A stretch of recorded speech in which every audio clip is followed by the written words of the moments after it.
Good morning once again, ladies and gentlemen, and this is another edition of An Eternity of Basketball. But before we begin, bago po tayo magsimula, we'd like to remind everybody that our sister show, Who the Heck Are We, is featuring Ana Thea Sena Rosa, our netball athlete, as well as our former beauty queen. She will be the guest on the next episode of Who the Heck Are We. And also, ladies and gentlemen, for Denise Dinsay and Hang Time, she is going to be featuring De La Salle University star setter Michelle Cobb on Hang Time. So catch that with Denise Dinsay on her next episode. Also, we are part of the Globally Ballin Network. So check out the website, www.globallyballin.com, for all the latest in sports, not only here in Southeast Asia, but around the world. And also, we are on YouTube as well.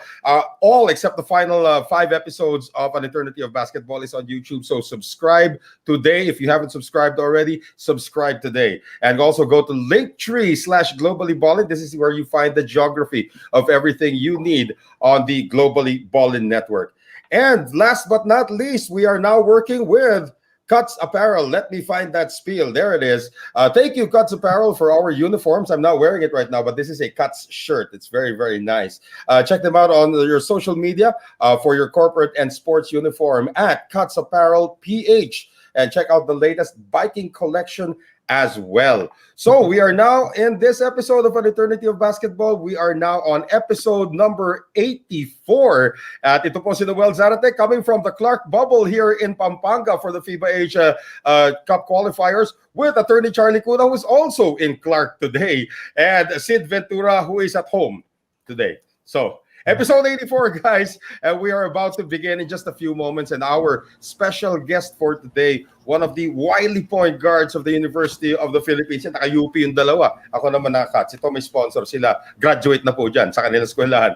And of course, he is one of the wily point guards, was one of the wily point guards of the University of the Philippines. Nung nanalo po ng UAAP Championship in 1986, transitioned to having multiple championships as a player and eventually a champion coach. And I'm very, very privileged, of course, to have this gentleman on the show because I was selected to be one of his original broadcasters nung sinisimulan yung fledgling program niya, which was then known and still known as the NBTC. So kami po ni Vito Lasatin ang una niyang naging broadcasters when it all started. But let's get to know the man behind all of the projects and all of the pag-touch ng buhay ng mga tao. Let's bring in right now Coach Eric Altamirano. Coach E, welcome dito sa ating An Eternity of Basketball, Coach E.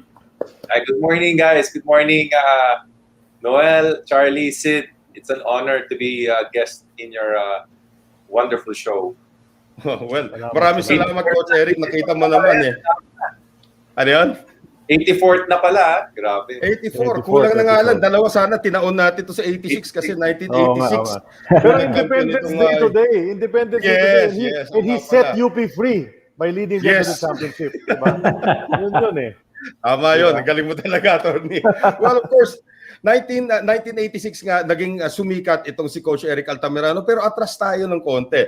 I mean, Coach E, kailan mo ba nahiligan itong basketball? Sino nagturo sa'yo? Sino mga early influences mo? Kwentuhan mo naman kami sa pagsimula mo dito sa sport of basketball. Well, I come from a basketball loving family, no? Lalo na yung mga Altamiranos.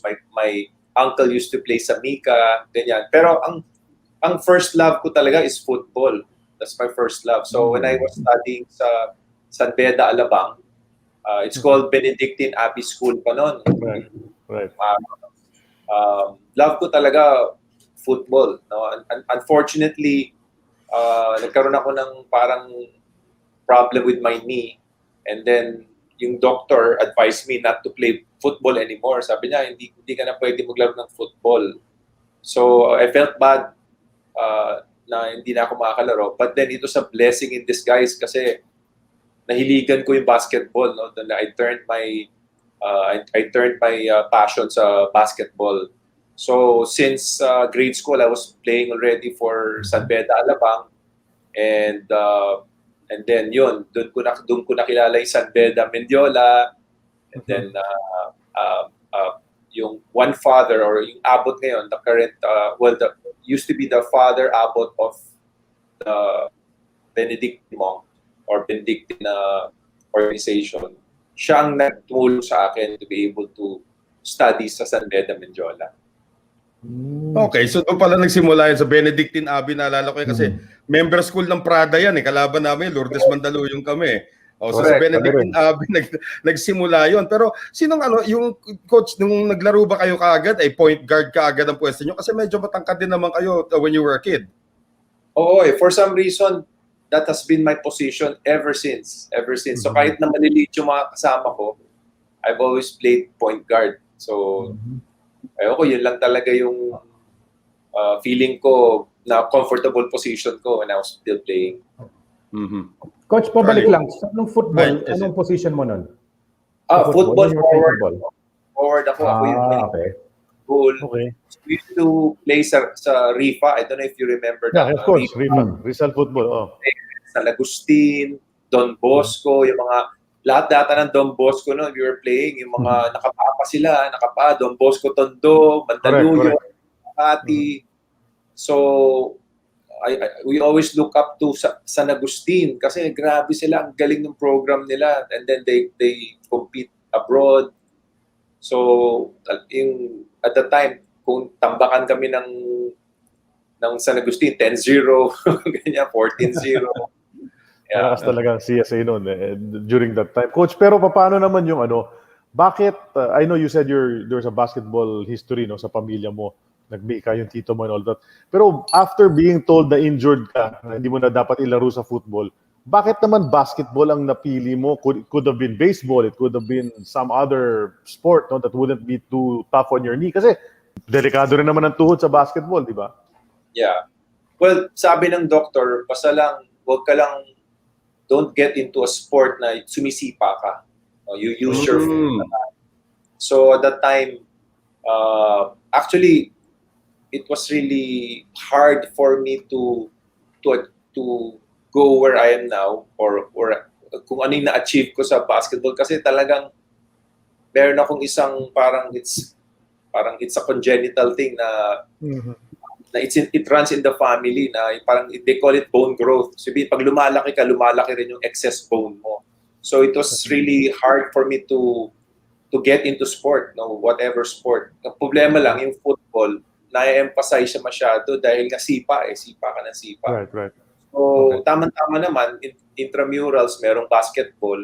So nag-start muna ako sa intramurals. Eventually, in-invite ako nung sports director to try out for the basketball team. Okay. And then doon ko na nahiligan yung basketball, and then I joined alam mo na yung mga inter-village, mga ganyan. So it all started there. So and after that, dire-diretso na. Wala na akong ibang sport na nila kundi basketball. Yeah. Mm. Okay. Well, nung grade school kayo, tapos na-recruit nga kayo dun sa main campus, was that difficult? Kasi taga-Alabang nga kayo, pero kailangan mo pumuntang Mendiola or kailangan nyo mag-aral sa Mendiola. How difficult was that transition na bigla kinuha ka na ng big school? Oh, sobrang hirap. Unang-una, malayo yung bahay namin. We live in Las Piñas. And then Mendiola pa ang high school nun, Mendiola pa. Ngayon, sa Taytay na buti na lang. Right. Malayo yon. Hindi lang yung layo, no? Ang challenge dun is, alam mo naman ang San Beda before, sobrang lakas ng team na yan. Yun yung time na talagang kilalang-kilala ang San Beda for having good programs sa juniors, no? Yung kay Coach Ato. So, Right.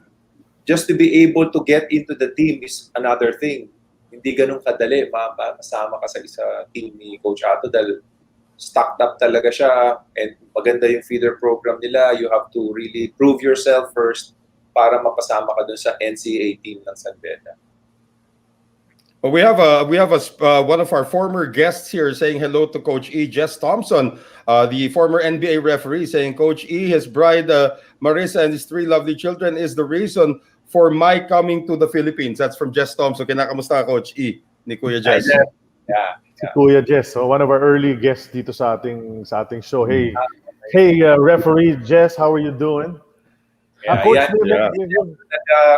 mean, he kept telling me siya yung nag-referee kay Michael Jordan, the very first Michael Jordan. That's true. That's Tama. actually true. Tapos si Ricky Relosa. May message sa'yo, Miyagi.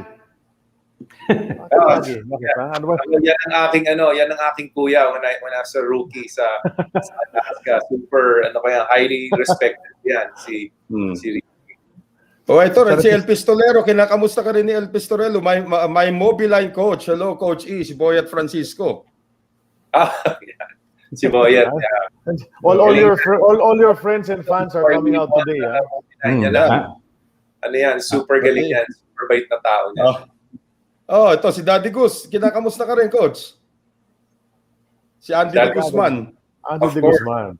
Daddy Gus. Grabe, no? Kaya nga, parang reunion nga rito palagi, no? Dito sa show natin, yung mga friends and family nga. Pero Coach, I was going to ask yung sa nasa San Beda ka na. So you were playing point guard already. That's why they got you there. You must have been doing really well sa Bene. Kaya ka lumipat doon. Pero sino yung mga idol mo noong mga panahon yun? Sinong ginagaya mo, mga style ng play? Tapos, di ba, kaliwete ka pa? I mean, is there anybody in particular who was your idol, whether Philippines or in the NBA? Oh, so forgive me, mga Chris fanatic fans, but I'm an avid Toyota fan talaga ever since. Okay, maraming suporta.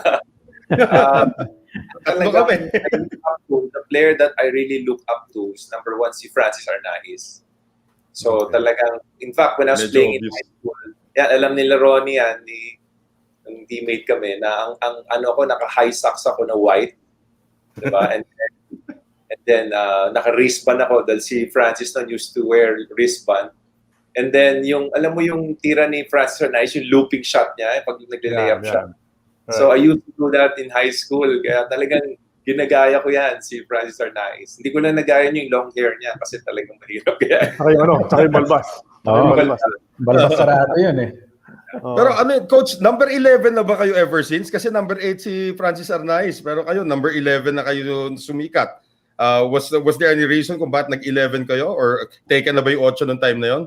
No, I started number 8 actually. Number 8. Okay.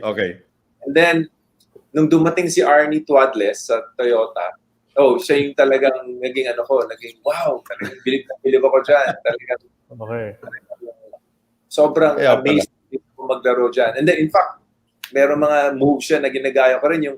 Alam mo yung si Arnie, mahilig magbale, di ba? Yung tira yan, he changes his shot in mid-air, di ba? Mga bale, ganyan. Tapos higa. Higa na. Socks niya. Kaya nag-number 11 ako. That's the real reason. Kaya nag-number 11. Okay. But that San Beda team na sinalihan nyo, medyo may kalakasan din yung San Beda team na yun. Sino ba yung makasabayan nyo nun? Dindo. Well, nung rookie year ko, si Dindo nandun na, si Ronnie nandun na, and then yung mga Arce brothers, sino pa ba? Yung sila Kanilaw, yun yung mga Boyng Camino, yan yung mga magagaling na players, Brandon Pescante, yan. And then the year after, sila Dwayne Salvatierra,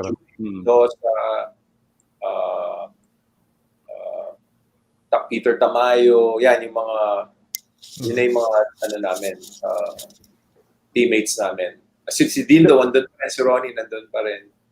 Then eventually, wasn't Jerry Esplana with you as well in high school? Last year ko sa San Beda, Maki Di Hoya, Jerry Esplana, lakas yun, lakas ng team na yun. Then Benji, naabutan mo rin si Benji even in high school, ba?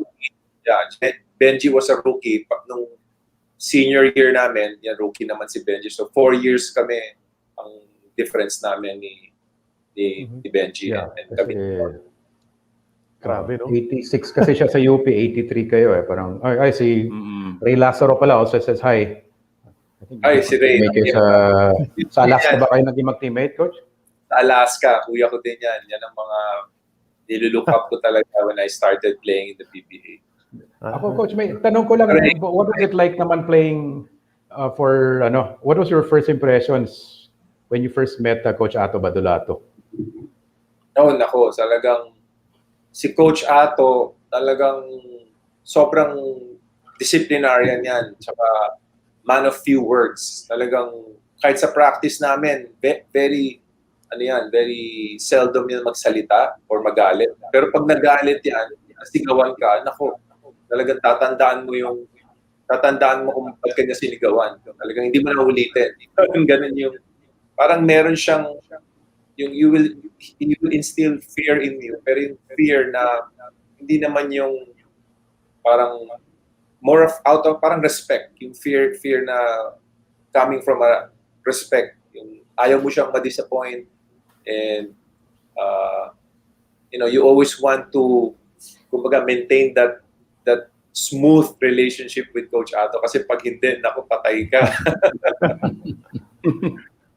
Ang tanong ko lang dyan, Coach, medyo if I can share lang, naalala ko kasi malayo nga yung bahay namin, Las Piñas kami, and then one time na-traffic ako, so I was riding a bus, tapos papunta akong practice. That time, malayo yung gym ng San Beda, Menjola, talagang, so I had to run, I was late, late ako ng mga 30 minutes yata, ganyan. So tumatakbo ko. Tapos, ang layo ko pa lang sa gym. Narinig ko na yung boses ni Ato. Parang, siyempre, merong mura. Hindi ko na sasabihin yung mura, pero, uwi! Sabi gano'n, uwi! So, ang layo ko pa lang, hindi pa ako nakakaabot ng gym. Sinigawan na ako niyan. Uwi! Ganyan. So, wala na ako magawa. Hindi na ako nag-practice, umuwi na ako. So, after that, so sobrang hiya ako, sabi ko sa sarili ko, ngayon, every time I go to practice, kailangan 1 hour nandun na ako sa practice. And true enough, until now, nadala ko yun, yung ganung practice na whether I'm coaching or I'm attending a meeting, kailangan, sobrang aga ako, hindi ako pwedeng malate. Totoo, tama yun. Narinig mo pa rin yung boses ni Coach Ato, no? Na sumisiyaw. Mata pa ng boses. Bunyeta, parang gano'n. Social pa eh. Social pa magmura eh, no? Natanong ko lang, Coach, yung question ko kanina, no?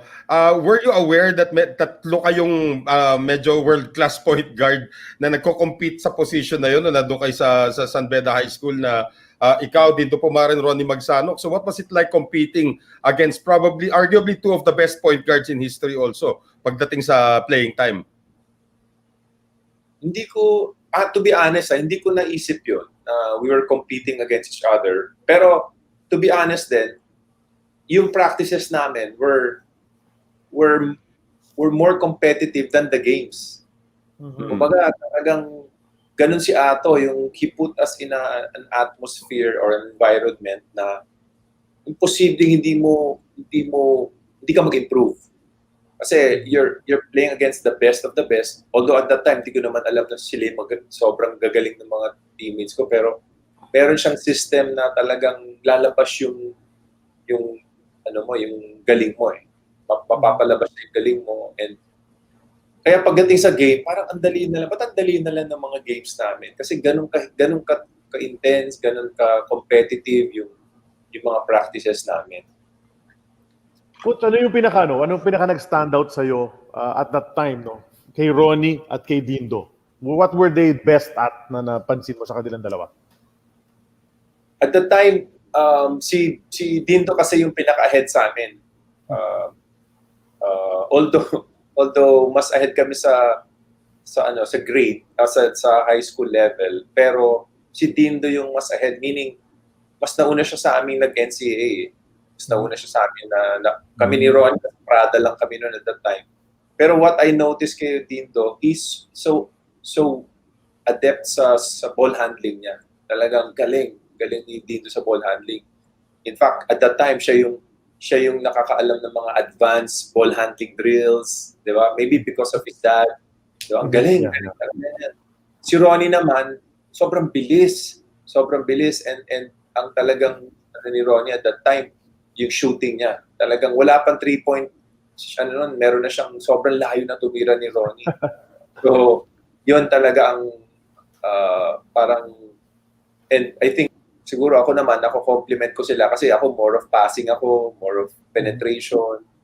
So, I think, parang, I thought, nagaling din ni Ato kasi he was able to make us play together and play hard, compliment each other. Imagine, hindi lang naman kami ni Coach Ato, ni Dindo and Ronnie ang point guards doon sa team. Pero pa kami Jerry Esplana, di ba? Oo nga pala. Kaming Mark Nanyoska noon. I don't know if you know him. Of course, yes. Daming guardia. But ganun kagaling si Coach Ato na kaya niyang gumawa ng sistema na paano mo papalaruin lahat ito in one team. Di ba? Siguro dati, wala pang Brad Stevens na positionless, ginagawa na ni Coach Ato yung ganun eh. Nakailan championship kayo, Coach, in high school? Yung time ko sa NCAA, nakadalawa kami, back-to-back kami NCAA. Pero I know, nung nasa Prada ako, nag-champion na rin sila Coach Ato. So, I cannot remember a year na hindi kami nag-champion. So there's always, whether it's NCAA or inter-secondary, na lagi kami nag-champion. Sarap. Dumating pa yung Benji Paras nung patapos na kayo. Sobrang solid na talaga.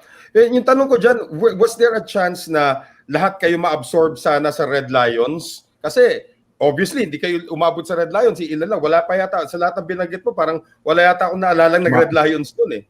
Diba? Maki de Hoya lang. Yeah, there's a story na parang sa akin lang, if I can relate to my own story. Nung mag-graduate na kami kay Coach Ato, kinausap kami ni Coach Ato, especially ako, kami ni Ronnie. And ang request ni Coach Ato, kayong dalawa ha, sabi niya, maglaro kayo sa San Pedro Red Lions, ha? Sabi niya. At that time, to be honest, pwede ko na siguro sabihin ngayon, talagang gusto ko mag-UP. Talagang gusto ko na mag-UP at that time. In fact, nagpunta na ako ng UP, during di pa tapos yung high school namin, yung 4th year high school, pero in-invite ako just to play with the team. Gusto lang ako makita ni Coach Joe. So nagustuhan ko na, ganda dito. Okay, matututo ako as a basketball player. So kinausap na ako ni Coach Ato, dito kayo sa Red Lions ha. So ako naman, syempre, obedient ako kay Coach Ato. Yes, Coach. So, nung summer na yon, I was practicing with the Red Lions. Parang ang assumption is maglalaro ako for Red Lions for that season. Ito yung nangyari. Less than a month before the opening, pinatawag ako ni Coach Ato sa office niya. Sabi niya, Eric, sige, pwede ka na mag-UP. Sabi niya, bakit Coach? Bakit? Sabi niya, kasi hindi na matutuloy ang NC, mag-leave of absence sa San Beda. I don't know if you remember that. Yes. Okay. Naalala nga pala. Sige na, I know, alam ko naman gusto mo mag-UP.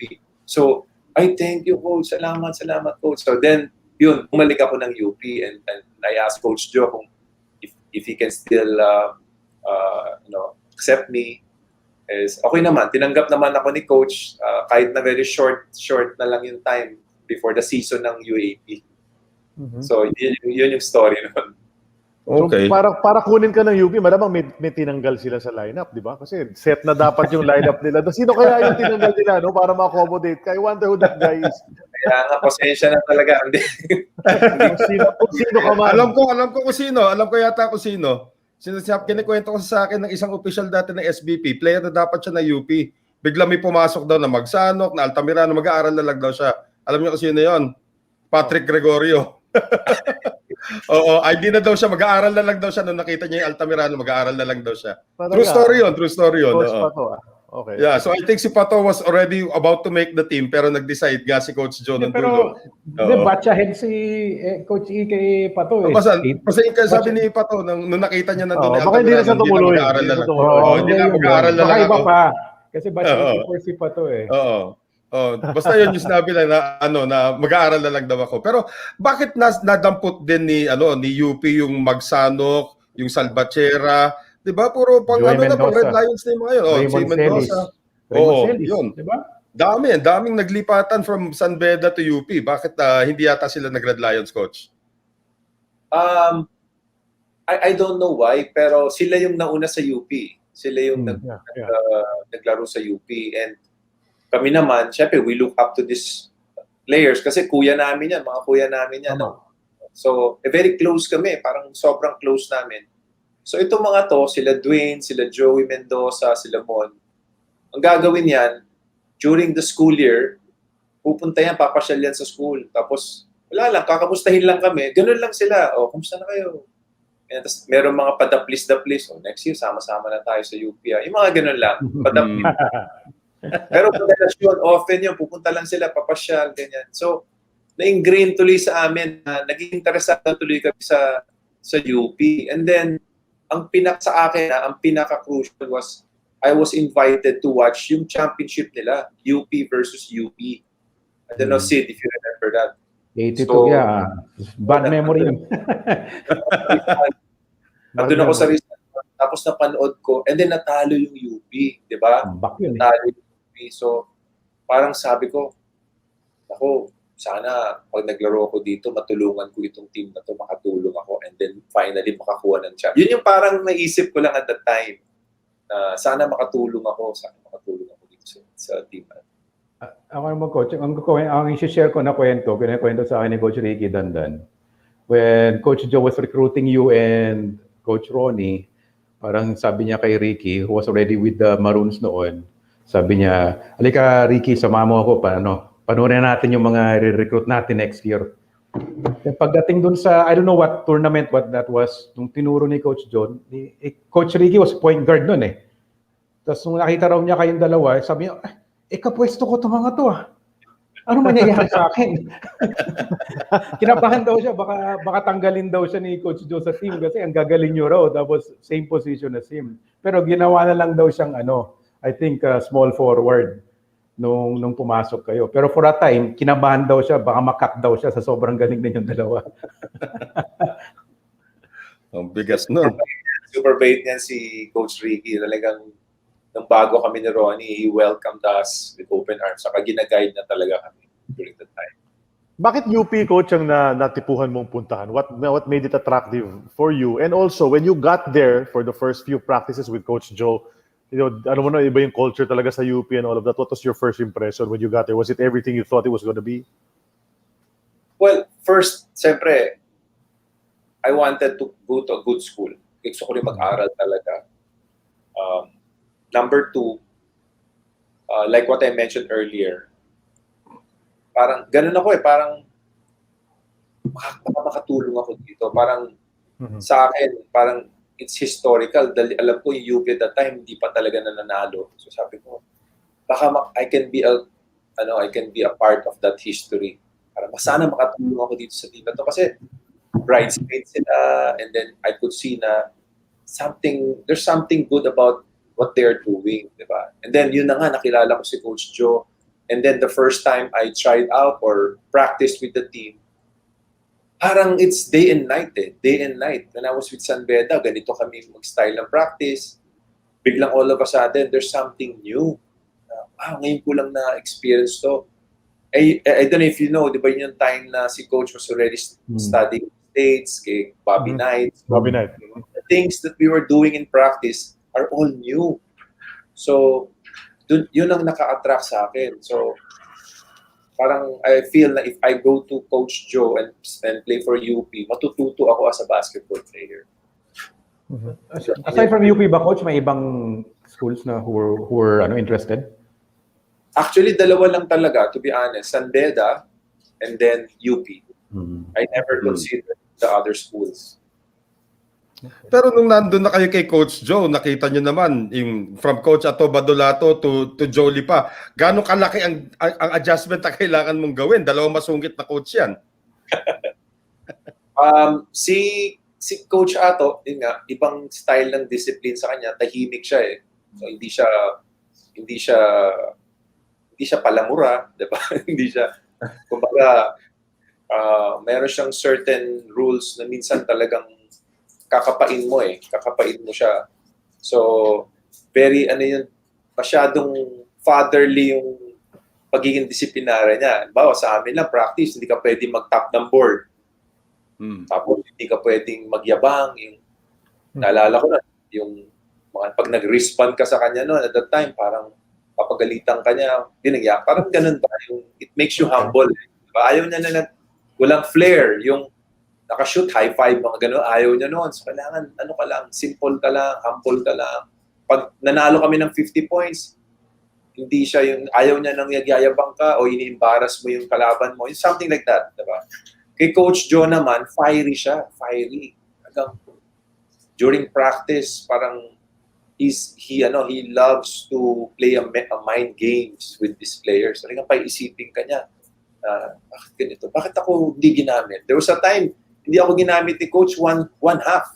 Wala na akong ginagawa. Diba? So, sabi ko, ba't kaya hindi ako ginagamit ni Coach? Biglang start ng second half, sabi niya, okay, Eric, pasok ka na. Ganyan. Tamba kami, down kami by 15, something like that. And then, papasok ako ni Coach second half. And then, ako naman, nata-challenge ako. Parang I want to prove myself to him na, sige Coach, pakalingin ko to. I'll papakita ko sa'yo na I don't deserve to be benched. Parang ganun, di ba? Tapos bilang, nanalo kami, and then, bilang kakausapin niya ako after, why I did that? I want to see how you're going to respond to this kinds of situation. You're down, how do you bring your team? Yung mga ganon, sabi ko, okay to sabi ganon. So, yun si Coach Joe, ganon siya. He plays a lot of mind games, which I felt helped me in my career kasi kailangan mentally tough ka eh. Saka mahilig siya ganon, he would put you in an uncomfortable position. Ganon kami lahat. Minsan talagang hirap na kami, pero looking back talagang ang laki na naitulong sa amin as a player and as a person. Kilala si Coach Joe, yung mga practices niya, parang masusuka ka raw talaga sa pagka-intense ng practice. So, was that one of the changes that you saw from San Beda to UP? All of a sudden, you're sobrang rigorous talaga ng practice na parang your body can hardly take it? Oo, that's true. That's true. Kasi San Beda namin, kami, every other day lang ang practice namin. Kaya dito, every day, twice a day, thrice a day. Wow. So, talagang meron yata 4 hours, ganyan, 3 hours. Hindi pa uso yung maiiksing practice kay Coach Joe noon. And then, mahilig yan. Tawag namin breakfast. Yung breakfast. Ang breakfast namin sa kanya, 8 suicide drills. Start ng practice. Kumbaga, wala pang warm up. Baseline. Sigaw yan, ganyan. Everybody baseline. So, yun ang warm-up. Isipin mo ngayon, hindi mo na magagawa yun. I don't think I can do that. Diba? Baka mapilay ka nun sa gano'n, walang warm-up, biglang suicide. You can do that sa mga players mo ngayon. Diba? Pagkagalit sa'yo yung mga players mo, murahin ka. Ano yun, Coach? Suicide ka agad? Ang dami na. Pero sanay kami noon. Sanay kami. Boards. Yan. Boards. Boards talaga. Yeah. Alam ko yun. But that made us tougher. Talagang wala kaming sinusukuan. Okay. Well, yung si Coach Joe kasi notoriously, Coach Eric, na nakakalimutan yung mga pangalan ng mga players niya. Kung ano-anong pinapauso yung mga pangalan. Ano ba ang naging mga pauso niyang pangalan nung panahon niyo? Ang basta natatandaan ko na kay Coach, mahilig yan magbaliktad ng mga pangalan, di ba? Yung mga rep-ups, mga ganyan. Tapos, ang mga plays namin, pangalan ng taxi, mga ganyan. Yung mga Tabasco. Mga weird. Tabasco. Yan, Tabasco. Mga iba-ibang terminologies na siguro madali mong ma-remember. Okay, nga pala si ganyan. So, i-refer niya yun to whatever play yung gagawin namin. And then, of course, alam naman niya, mahilig yun. Yung pupunasan niya yung mukha niya, yung kanyang ilong, di ba? Yan. Tapos, isa magkakapalit-palit yung pangalan namin. Tawag na sa akin si Ronnie. Ronnie, palta mo si Eric. Coach. Parang gano'n. Discontinue yung mga pangalan. Hindi, may mga naririnig nga akong gano'n, even during his time in Ateneo. Para I think he kept on calling Andrew Cruz yata Frank. For some reason. Basta forever Frank na. Saka pag inumpisahan na niya, forever ka nang gano'n. Hindi na niya mababago yung pangalan. At saka yung, di ba yung nagsama yung tatlong Joey sa team niya dati, hindi ko alam kung Philips yun o national team yata. Si Joey Guanyo, si Joey Valdez, at saka si Joey Mendoza. Di ba? Tatlong Joey yun, so talagang hilong-hilo na siya. Isa si Jobal. Kaya naging OG Isa si Joey. Guanyo. Naging ano? OG, kaya ginawang OG si Joey Guanyo. Kasi may Joey Mendoza na eh. Tapos may Jobal, si Joey Valdez, Jobal naman. Di ba? Pinauso na lang niya yun. Si Joey Mendoza, tawag namin sa kanya Utoy. Okay. Yan ang tawag namin. Bakit? Kapag pare-pareho sila. Kasi yun yung tawag sa kanya sa bahay niya eh. So, Utoy ang pangalan niya. Okay. Coach, kailan nyo naramdaman nila Ronnie, the ones who were there ahead, no? Kasi Benji came in 86 together with Joey Guanyo, di ba? At what point in your UP career did you think na we can win this all? You know, kaya natin, this is the team, kompleto na kami. Yung dumating si Benji talaga, fourth year namin ni Ronnie. Kasi, to be honest, when you look at our previous years, puro frustrating eh. It's a frustrating years for us eh. Kasi, nung rookie kami ni Ronnie, almost, di ba? We were up by, we got into the finals, we were up by 10 points in last 2 minutes, and then, imagine, yung last 2 minutes na yun, pinatawag na si then President Angara, nandun siya sa katabing hotel ng Rizal Memorial.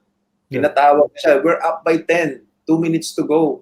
Diba? So, sir, punta na kayo dito, sir. Panalo na tayo, mag-champion na tayo, di ba? Pagdating ni President sa Rizal, lamang na ng 2 points ang FEU.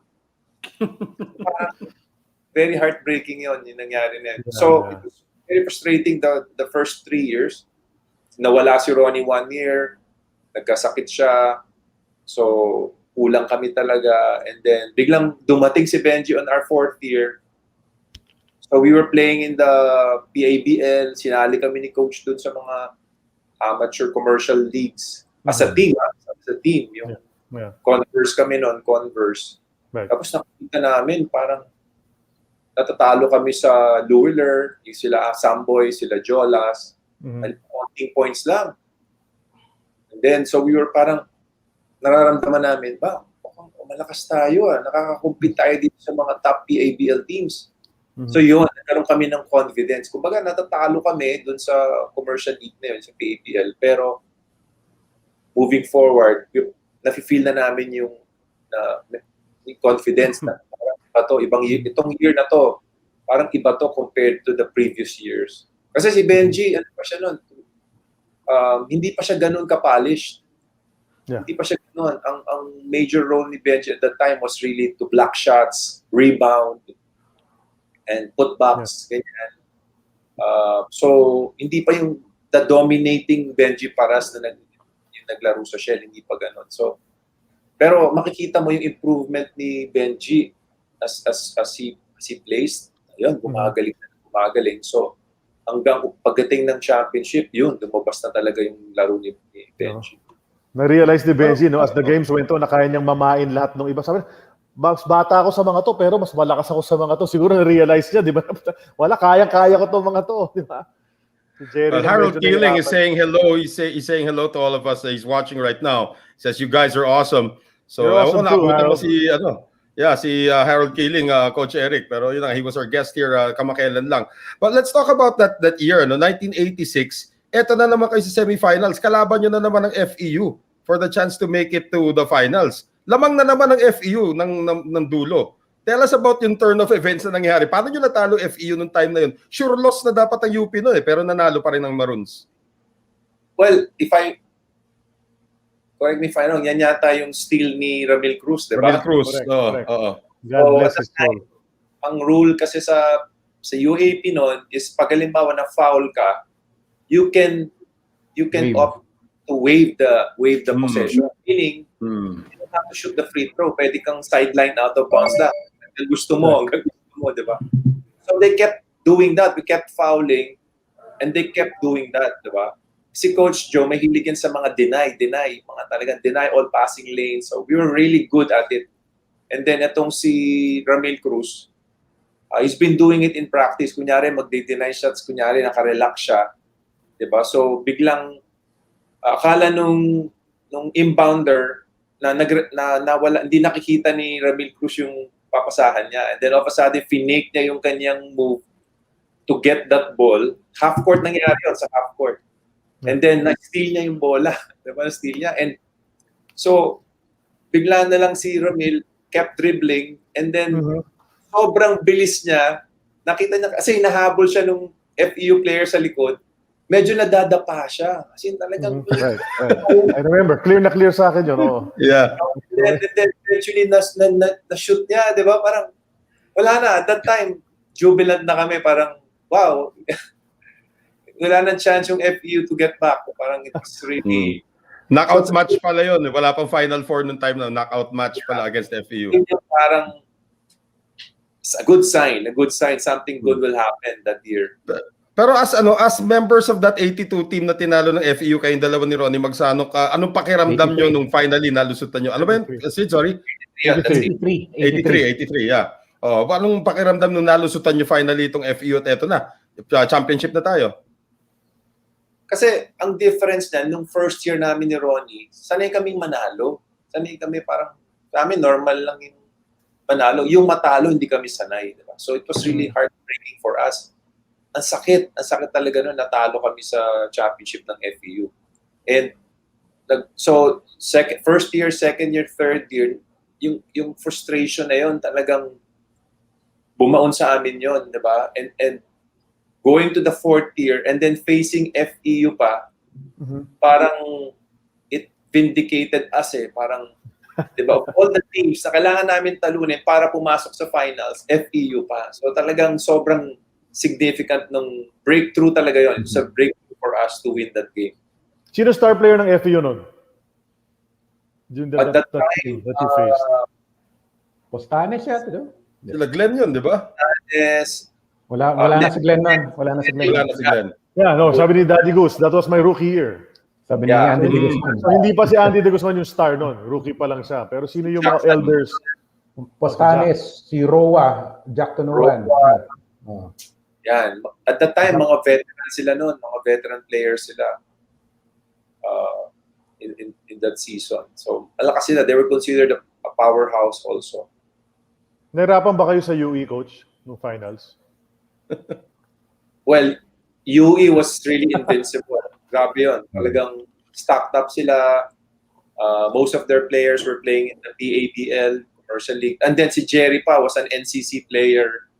So, and then they, nag-breeze lang sila towards the eliminations, 2 rounds. Lahat ng teams halos easily tinatalo nila. And kami naman, tinambakan nila kami ng second round. As in, talagang tambak. Talagang natambakan kami. So going into the finals, nobody really expected us to beat UE. Yun talaga yun.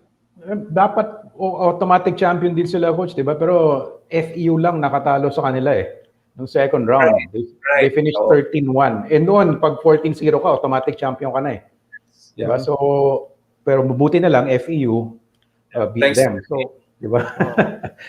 So, salamat sa FEU, tinalo nila ang UE, tapos nagpatalo sila sa inyo para maka-finals kayo. Parang ganun ang nangyari doon. Pero kwento Coach, niyo, yung finals game. Hindi. Sige. Yung second game na, no? So, again, the first game, ang story behind that was galing kami ng Asian Games. Galing kami ni Sonny, diba? And si Coach Joe, we had a chance to practice. Siguro we had about 7 days yata to practice, no? So, we had to really completely change our game plan. Ganun kagaling si Coach Joe. So, gumawa kami ng plan, paano namin si Jerry Codinera. Kasi dominate si Jerry. So, the game plan was really centered on Jerry Codinera. Paano natin maihinto si Jerry Codinera? So, we had time to prepare. So, looking back, naisip ko, lahat nung ginawa namin preparation, maganda kasi halos lahat doon galing sa Asian Games. So, nung yung experience ni Coach Joe sa Asian Games, medyo na-pick up, may mga na-pick up siya doon na ina-apply namin doon sa game ng UE. We changed our offense. Binago namin yung offense noon. We were running a flex offense ng Japan at that time. And then, yung defense namin, mas medyo, it's a zone defense na may pagkaman. So, parang it's really hard to read. At that time, hindi pa kayang solve ng mga teams yun dati, di ba? And true enough, talagang naghirapan si Jerry. He struggled in the 2 games, no? And, so, natalo namin sila yung first game. And then, yung second game, medyo close siya. Close. And then, nagkaroon kami ng konting problema kasi si Ronnie fouled out early. I didn't remember that. Fouled out si Ronnie early. So, siguro we had a 5-point cushion. Parang ganun lang, close lang. And then, there was I made some crucial baskets. Si Benji made some crucial shots also. All of a sudden, biglang lumaki yung lamang. That gave us cushion. And then, of course, we crowd at us. Talagang nahihirapan ng makarecover yung UE. They were missing their shots. And then, Jerry struggled against Benji sa ilalim. And yun, it looked easy. Yung second game, it looked easy. Pero parang talagang divine. Everything really worked for us. Kaya ako tinanong nga kung nahirapan kayo eh. The second game, I was there sa Ultra. I was there. I was at the Ultra. So, parang the second half was all UP na nun eh. I mean, si Dwayne stepped up. I remember Joey Mendoza hit a big 3-point shot also. Hindi naman talaga nagte-3-point si Joey Mendoza masyado eh, pero he hit I think 1 or 2 3-point shots in the second half. So parang nisip ko ba, parang para sa yata talaga. Para sa UP na yata talaga to ah. I remember sobrang tight ng first half. Tapos si Coach Joe, at the end of the first half, nakipag-away siya sa referee. He was complaining about something. So naging, big commotion. There was a big commotion during the game. So sabi ni Coach, pasok na kayo yung dagat. Pasok na kayo. So, pero sigaw siya ng sigaw. Piniplay niya ng mind games yung mga referees. Pagdating ng dugout, kasi medyo na-tense kami dahil nangyari nga yung commotion na yun, di ba? Pero pagpasok ni Coach Joe, ang first words na lumabas sa bibig niya, atin na to, sabi niya. So bago sinabi ni Desiderio yan, sinabi niya, okay. Atin na to. Sabi niya, atin na tong second half na to. So yun yung parang nag-fire up sa amin. Talaga, parang sobrang confident ni Coach Joe na nag-drop off sa amin. And true enough, we dominated the second half.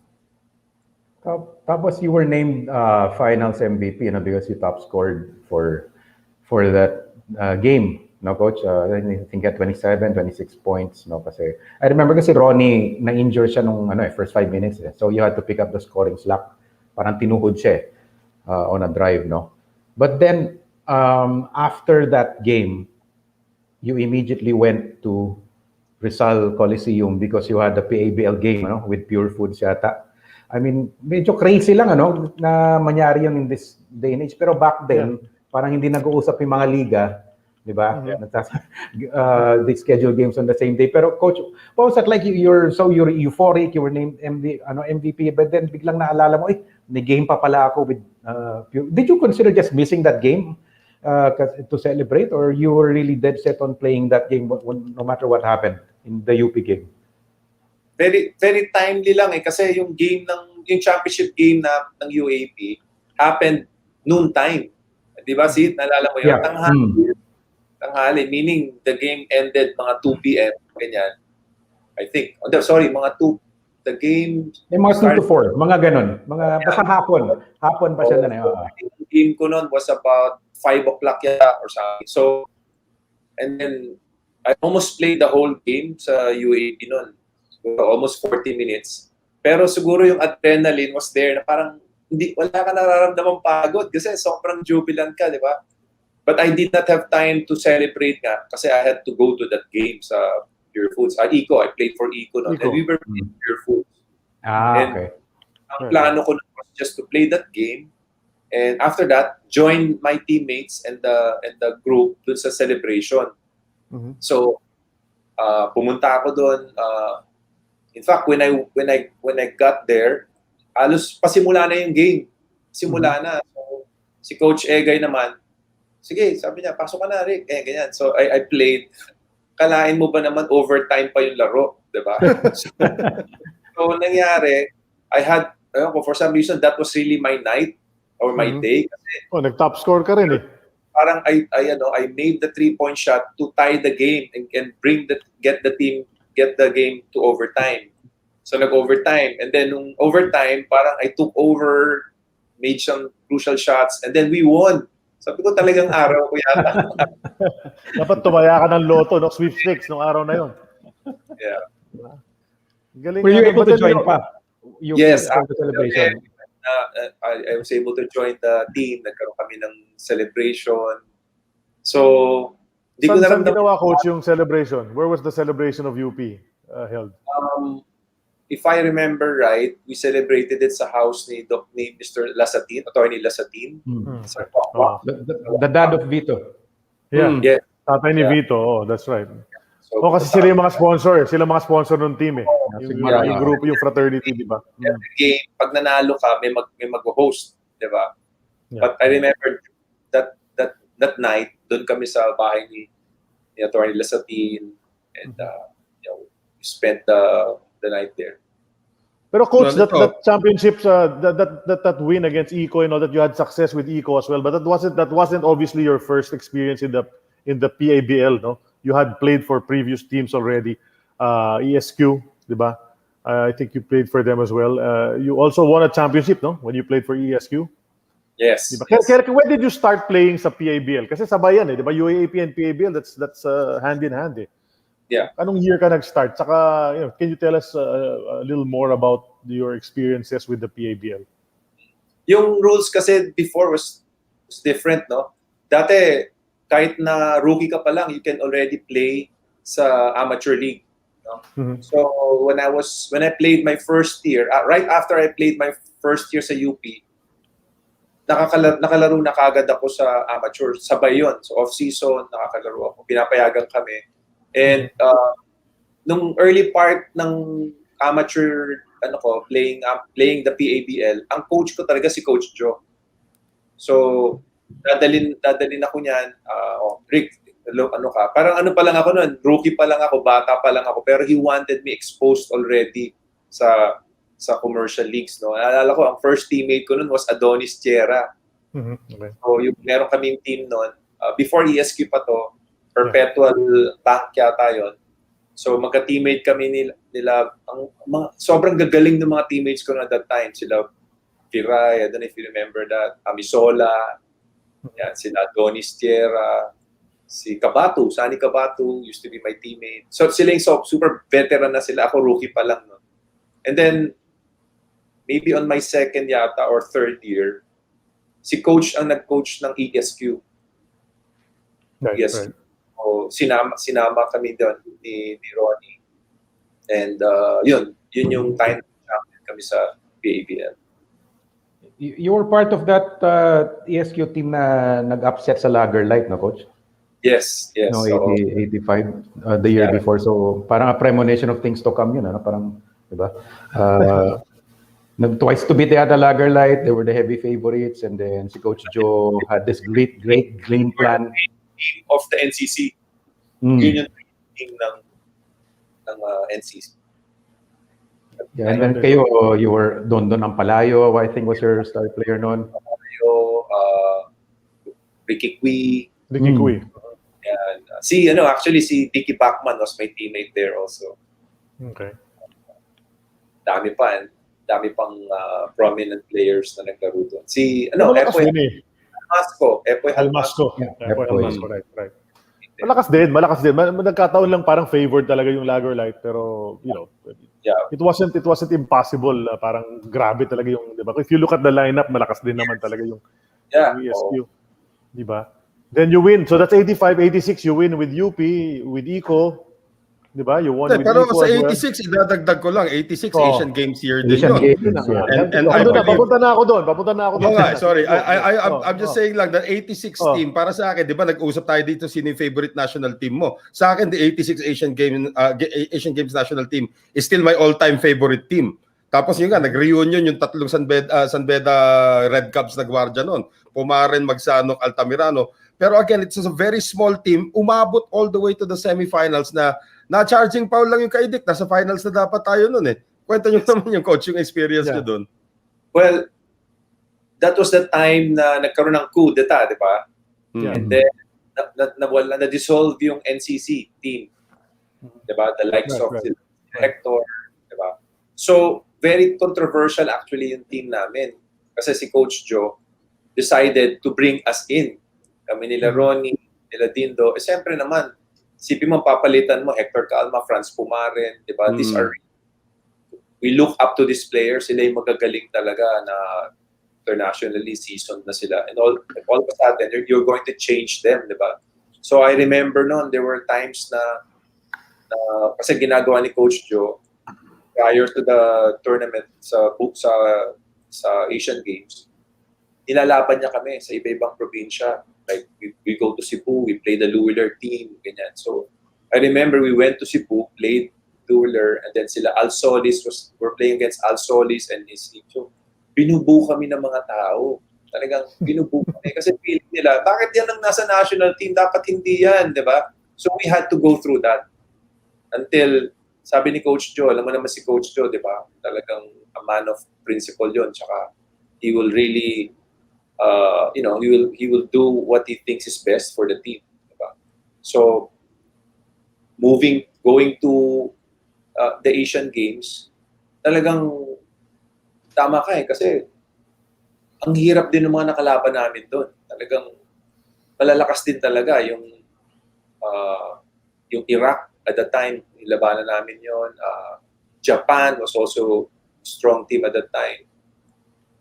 Pero yung time against Korea, yun talaga ang parang sayang eh. Parang feeling namin na nanakaw yung panalo, di ba? Because of that call. Eh, how can you win in Korea against Korea? Parang ganun yung hirap, di ba?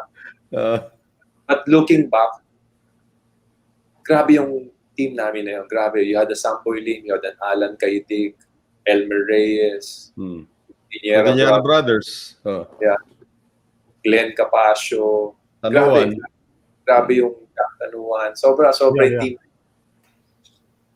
Maganda naman yung mix eh. Oo, maganda talaga yung mix na yon. Pero eventually nga, nakuha nyo rin yung mga ibang NCC boys, di ba? Nakuha nyo Elmer Reyes, Alan Kaidik at saka Samboy Lim. Paano nangyari yun? Because the original news was, papalitan talaga, walang taga-NCC na kukunin. Siguro yung Cordillera na yung pinakakukunin doon. Pero paano nakuha bigla yung mga veterano? Well, at least Elmer, Samboy at saka ito si Alan Kaidik. Yeah, well, si Coach Joe na yan. I think it was really Coach Joe's fault kung sino yung mga kukunin niya. So he felt na kailangan ng veterans yung team and itong mga to fits into the system that he wants to implement for the national team. And ang maganda, very cooperative naman sila noon, time na yon. Talagang they carried us through. And yun ang mga maganda doon sa mga players sa kinuha ni Coach Joe. Like sila Alan, sila Sampoy, sila El. Puro mga winners yun eh. Puro mga winners yun. So, kami, we just follow their lead. Sinundan lang namin yung mga, kanilang leadership and yung work ethics nila and teaching us how to win games. Coach, do you remember how you felt nung tinawagan ng charging si Alan kay Dick? Oh, siyempre, sobrang frustrated kami. Kasi, pass your basket yun eh. Kasi, alam mo, pasok na. May flapping rule before. Flapping yun. Technical yun. Dapat isang free throw pa tayo nun. Diba? Talagang, hirap talaga. It's hard to win in Korea. And then, tatalon lang ako. Yeah, go ahead, Coach. Go ahead. It's nangyari sa akin yan. Diba? Kasi, remember, I was also part of the Busan. Yun na nga, pupunta ako sana yung Busan din. I mean, I'll just jump. I know we'll talk about Busan later on. Pero nung kalaban ulit natin, semifinals na naman yung Korea noong 2002. Nung napasok ni Lee Sang-min yun, ano naman ang pumasok sa isipan yun? No? Sure win na rin yun eh. Tatapikin na lang yan ni Dondon kahit saan, wag lang doon eh. Doon pa natapik ni Dondon yun. Tapos nasa lupa ni Lee Sang-min at the buzzer talaga. What was that like as part of the coaching staff na nakaranas nung 86? Natalo kayo ng Korea, ito na naman 2002. Same country. Yeah, yung sa akin personally, masakit yun. Kasi pangalawang beses ko na nga yun eh. Player, and then, sobra na sila, no? In fact, yung I'm going ahead of myself, pero yung Busan na yun, pinadala ako ni Coach Jong sa Busan. So ako yung parang lead scout niya, pinapunta niya ako doon. I had to scout each member of the national team ng Korea. So at that time, meron silang liga doon, yung Korean Basketball League. And the players were playing in different teams. So imagine, ginagawa ko noon, I had to travel, I had to go to different cities sa Korea just to watch their games. Wala pa kasing online, wala pang, unless you go there. So, halimbawa, let's say yung si Lee Sang-min, I have to follow his games. Pupuntahan ko siya sa ganitong city, papanoorin ko siya. Yung center nila, I have to go to another city to watch his game. So, kasi home and away sila eh. So, I had to do that for about a month.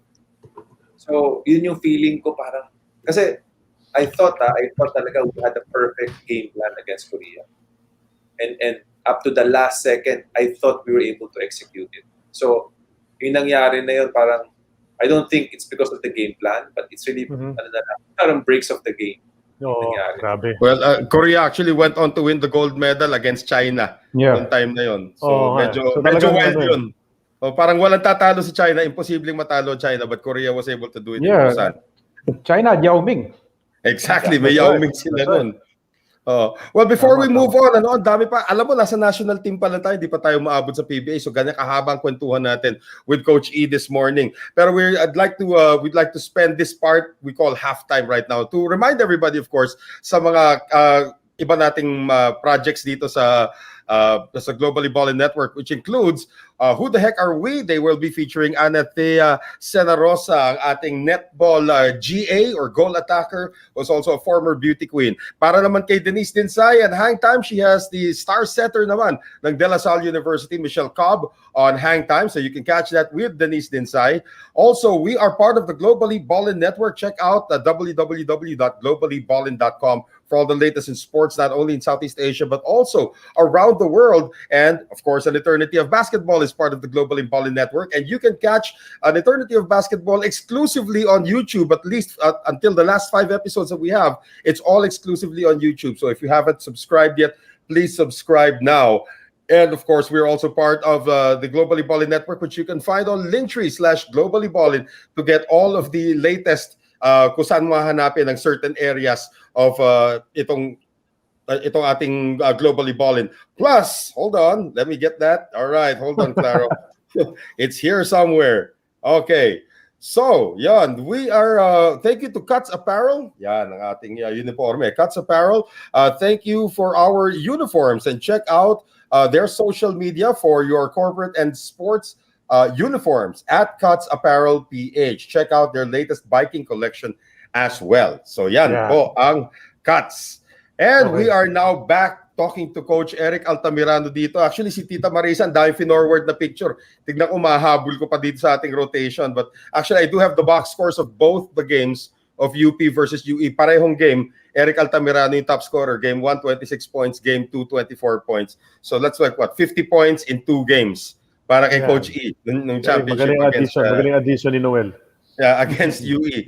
Well, ngayon, at this point, guys, are we talking about the PBA muna? No? Of course, you transitioned, Coach, yung obvious, from your amateur days, stellar UAAP career, being named MVP to the national team in 1986, several championships din sa PABL, tas ngayon, tawid na kayo ng PBA. Ganong kaiba ang ball game nung lumipat na kayo, when you turn professional, ganong kalaki bigla ang naging landscape ng basketball para sa inyo?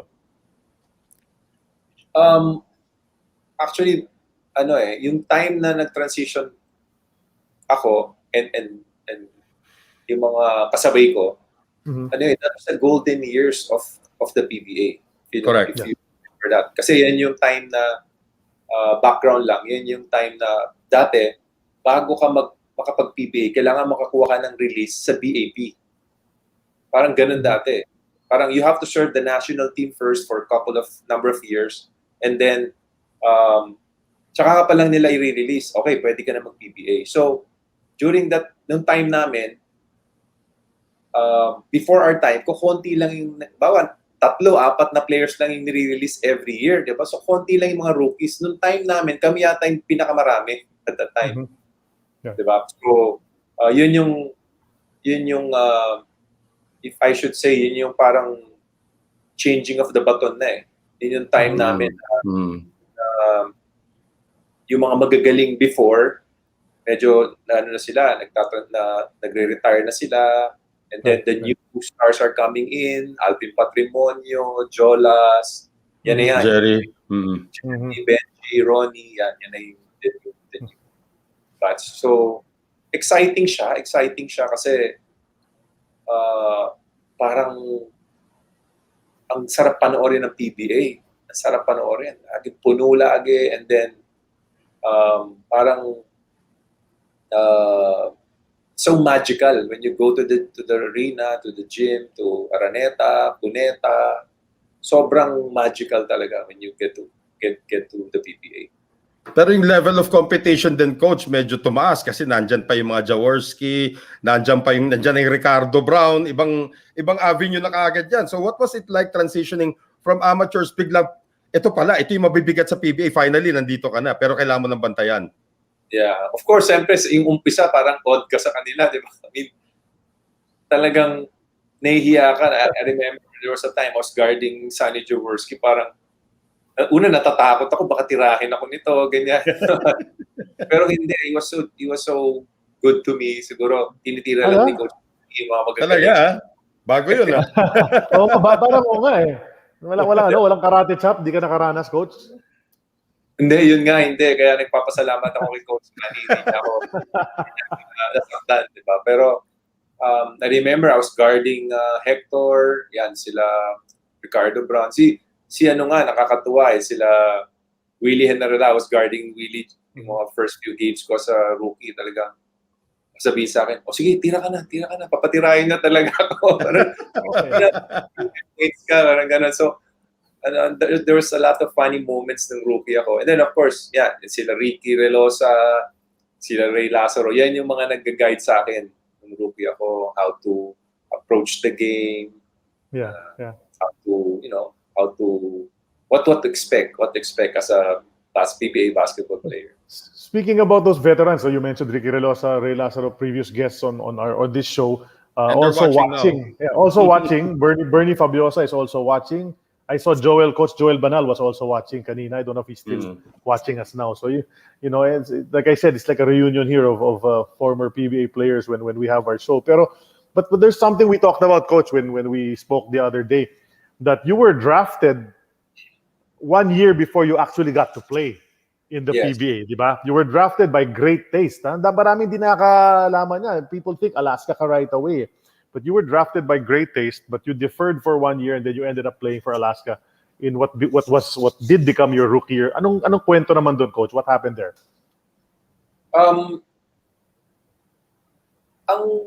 At that time kasi, ako kung, I don't know, if I remember, hindi siya yung, at that time parang, hindi siya yung mag-apply ka para magpa-draft.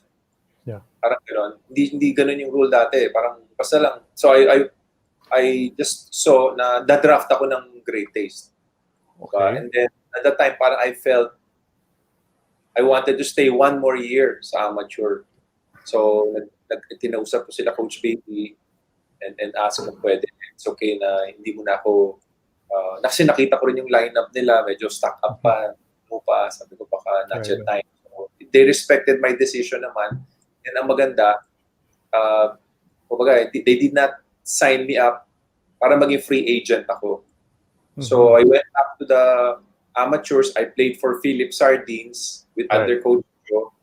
And unfortunately naman, nag-champion kami that year. So, and then the next year, yun. So, a lot of teams were already talking to me and I decided to play for Alaska. Kasi Well, isang kakampi niyo sa Alaska, nanonood din ngayon, si Tim Coloso is watching you also right now. Oo. Yeah. So blessed na makasama ko itong mga to. Ito yung mga legends ng game talaga. So, Pearson also. Really? Okay, ang dami pala mga former guests na rin natin dito na naging teammate. Mga dumadaan din. Puro kay Coach E nga sila, nag-reunion sila dito kay Coach E. Pero alam din natin, Coach, your PBA career didn't really go as expected. I mean, the others nakakampi nyo sa national team, lahat naging superstars din in fact, naging masasabi natin big name players sa PBA. You're talking about Alvin Patrimonio, Jericho Deniera, Ronnie Magsanok, Benji Paras. Lahat sila, Jojo Lastimosa, Dindo Pumarin, lahat sila nagkaroon ng lasting imprint sa PBA. But suddenly your career, did you feel na at a certain time na mukhang hindi ko na yata maabutan yung mga pangalan na itong mga to? Mukhang magiging role player na lang ako. Did you feel that already? When I decided to retire, no? Pero prior to that kasi I had an injury plague career. Right. On my fourth game pa lang. So I played well in my first 3 games. I think I was averaging mga 10 assists a game. So I didn't go parang I wanted to excel on that aspect of the game. I was playing a lot of minutes and then all of a sudden nagkaroon ako ng tendinitis muna. Tendinitis lang. Very simple. Achilles tendinitis. And I was out for, let's say, 2 weeks in practice and then babalik ako uli sa practice. And then, it kept recurring.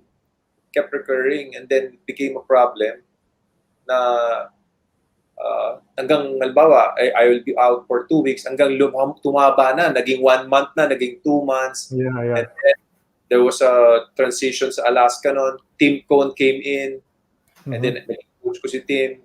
And then there was a time na I was already playing well for Coach Tim. And then biglang I went to the doctor and the doctor said, baka you need to have a surgery sa Achilles mo dahil may bone spur. So I decided to ask Coach Tim, I think I'm going to be a liability sa team. Kasi parang pwede ko pang ilaro pero I was already feeling a lot of pain. I was drinking a lot of painkillers and medication. And nagkaroon ako ng ulcer. Okay. Sunod no? So I had to refer it to the doctor. Sabi ng doctor, mag-change ka na ng career kasi butas na yung tiyan mo, sabi sa akin. Nag-decide ako na, pa-operahan ko na lang. So I told Coach Tim na pa-operahan ko na lang. And sabi naman ni Coach, of course, that's your career, that's your future. So I did not play that last conference ng Alaska, which we went to the finals. In yung rookie year namin ni Bong Alvarez. And then after the surgery, I got better. But at that time, I was traded naman to Pepsi. So it was really very frustrating as a basketball player.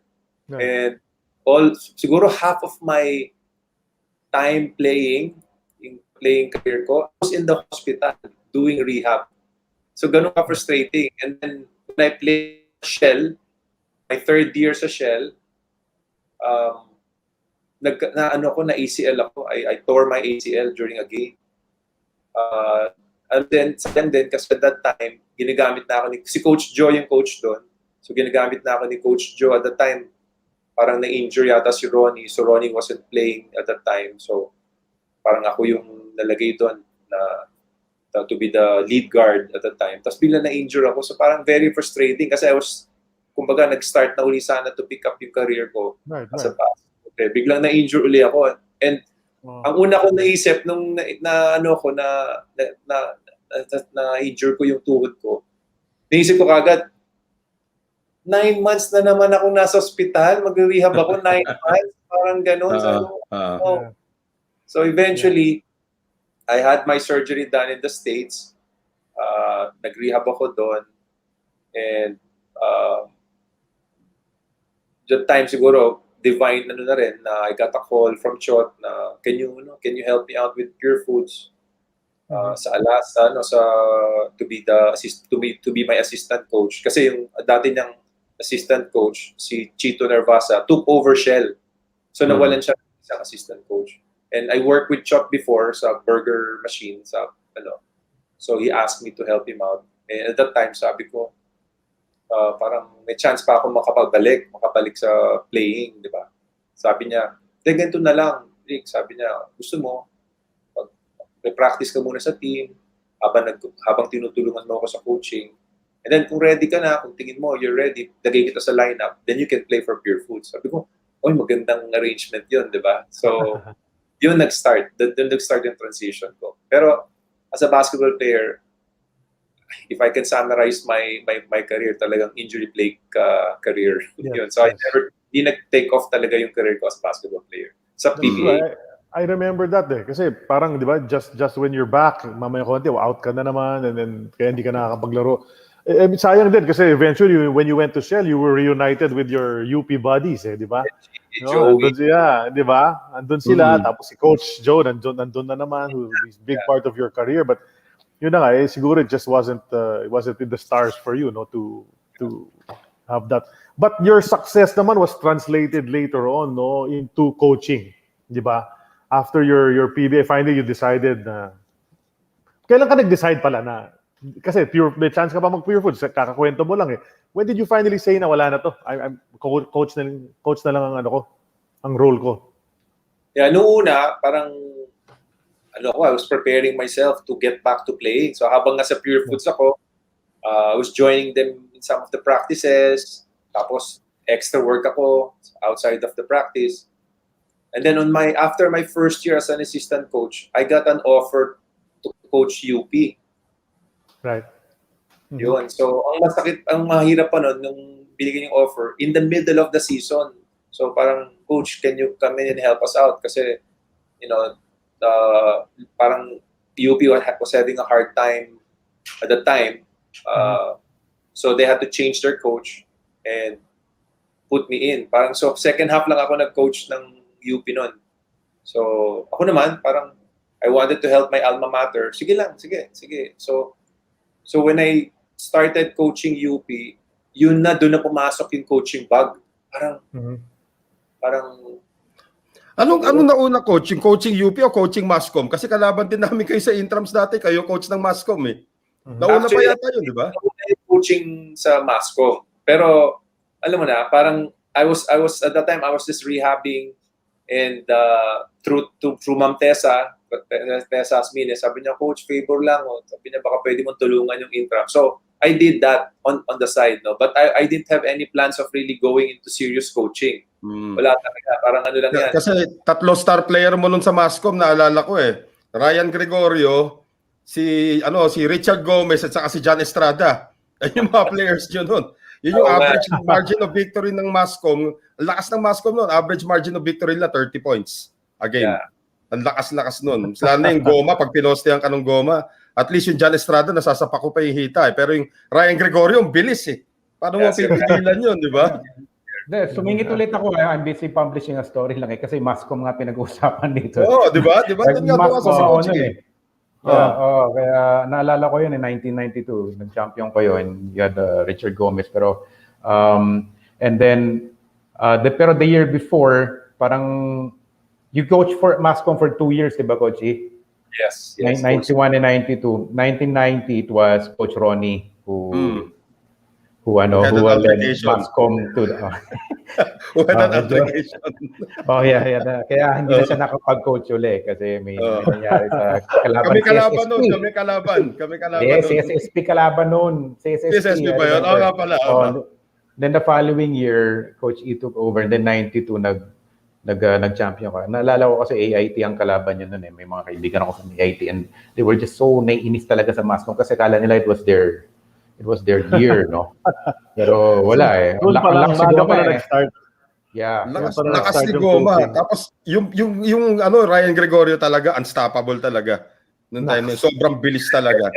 Hindi talaga, Unstoppable pa rin naman si Ryan Gregorio. Pag nagsalita na si Ryan Gregorio, unstoppable. Tuloy magsalita. Di ba? Pagkasama natin, ha? RG, I love you. May magandang comment si Dennis Bailon. One of the most intelligent point guards I have seen play. Siyempre, dugong maroon yata yan. Yan. Diba? Very nice. I like that.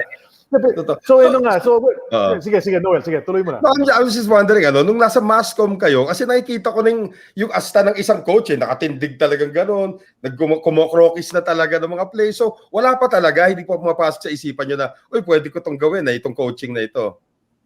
Wala talaga. Honestly, wala. I mean, that was far off my mind. I'm really thinking of coming back, getting stronger, and then preparing to play again in the PBA. Kasi nga, unfinished yung season ko sa PBA. I wanted to prove myself na basta healthy lang ako, I know I can play there. Yung laging nasa isip ko, baka healthy lang ako, I can prove myself there. And sabi ko, siyempre, nakikita ko yung mga contemporaries ko, na-establish na sila dyan, di ba? So sabi ko, sayang din yung opportunity.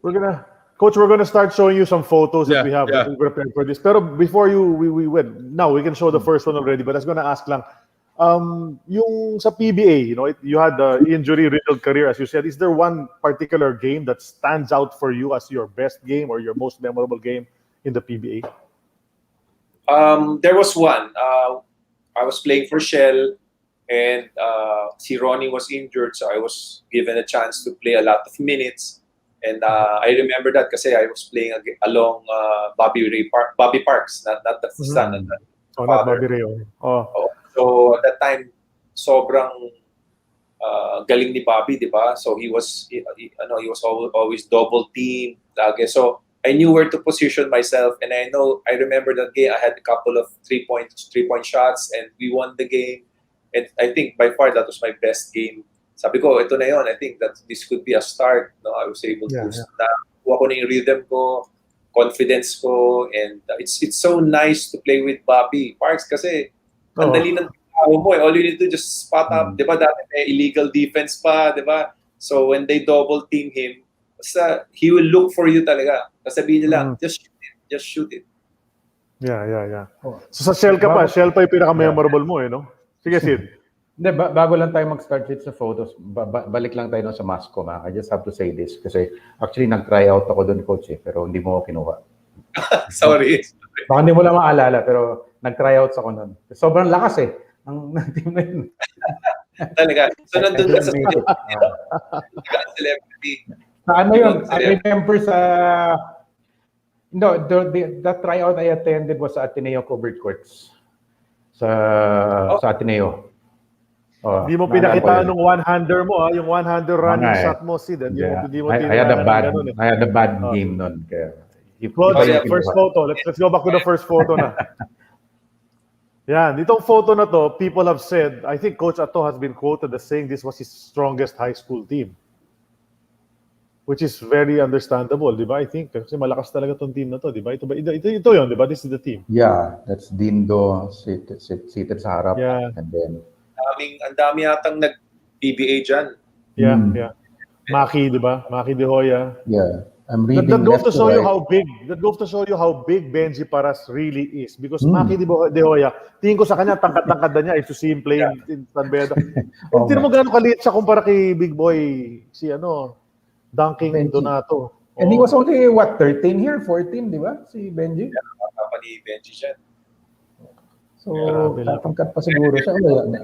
That team, dahil nga puro gwardiya kami, so there were games na hindi yung bola hindi nagko-cross ng half court. Talagang kasi really hindi nagko-cross. Talagang we press the teams and then we steal, we score, and then we do it again. Hindi talaga lumalabas sa half court. Ganyan talaga San Beda. Grabe, kahit nung nakalaba ko sila Boy Beats nung panahon nila Boy, talaga hindi kami makatawid ng half court. Ganun talagang depensa. Yeah. Magaling talaga ang mga Red Cubs.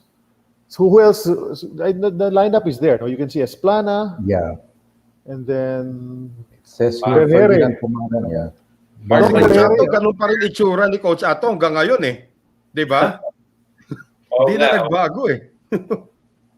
Si Dong Ang Vergere nandiyan. dami nag-PBA dyan. 5 or 6 players, no? Oh, ito yung sinasabi ni Coach E. Sanay kasi manalo sa Beda Cubs ng mga 80, 70. Ganun yung mga lamang ninyo no, Coach. Just to practice yung team na yan sa practice namin talagang if you watch us practice parang it's tougher than the games. Sobrang competitive. I'm sure. Practice. I'm sure. Best of the best, no? Okay. Yeah, what's the next photo? Yeah, next photo, please. Ayan. Pero early, Isa pa yan, si Coach Joe, ganyan pa rin itsura. Hindi, yung bigote, medyo wala na. Wala na yung bigote. Yung tinatawag na porn stash yan, di ba? Wala na yun. Hindi, Coach, hindi ba kayo nagreklamo sa gumawa ng uniform? Medyo hapit na hapit masado eh. Wala kami angal nun. We're just happy na magkakaroon kami.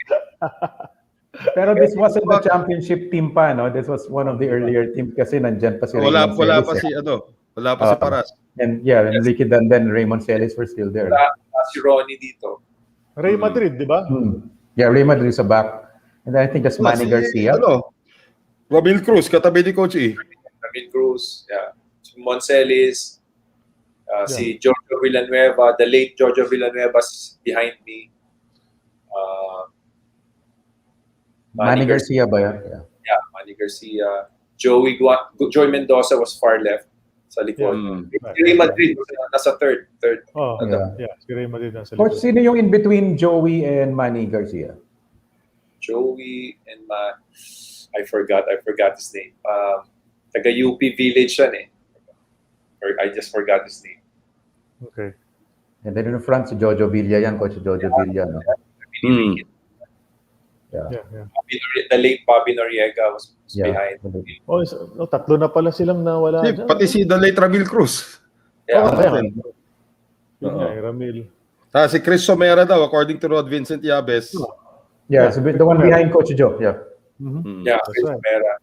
Si Ebet Wenceslao sa katabi ni Ray sa the back. Si Ebet Wenceslao, nag-San Beda rin yan, high school, di ba? Tama. Yeah, sumama yan.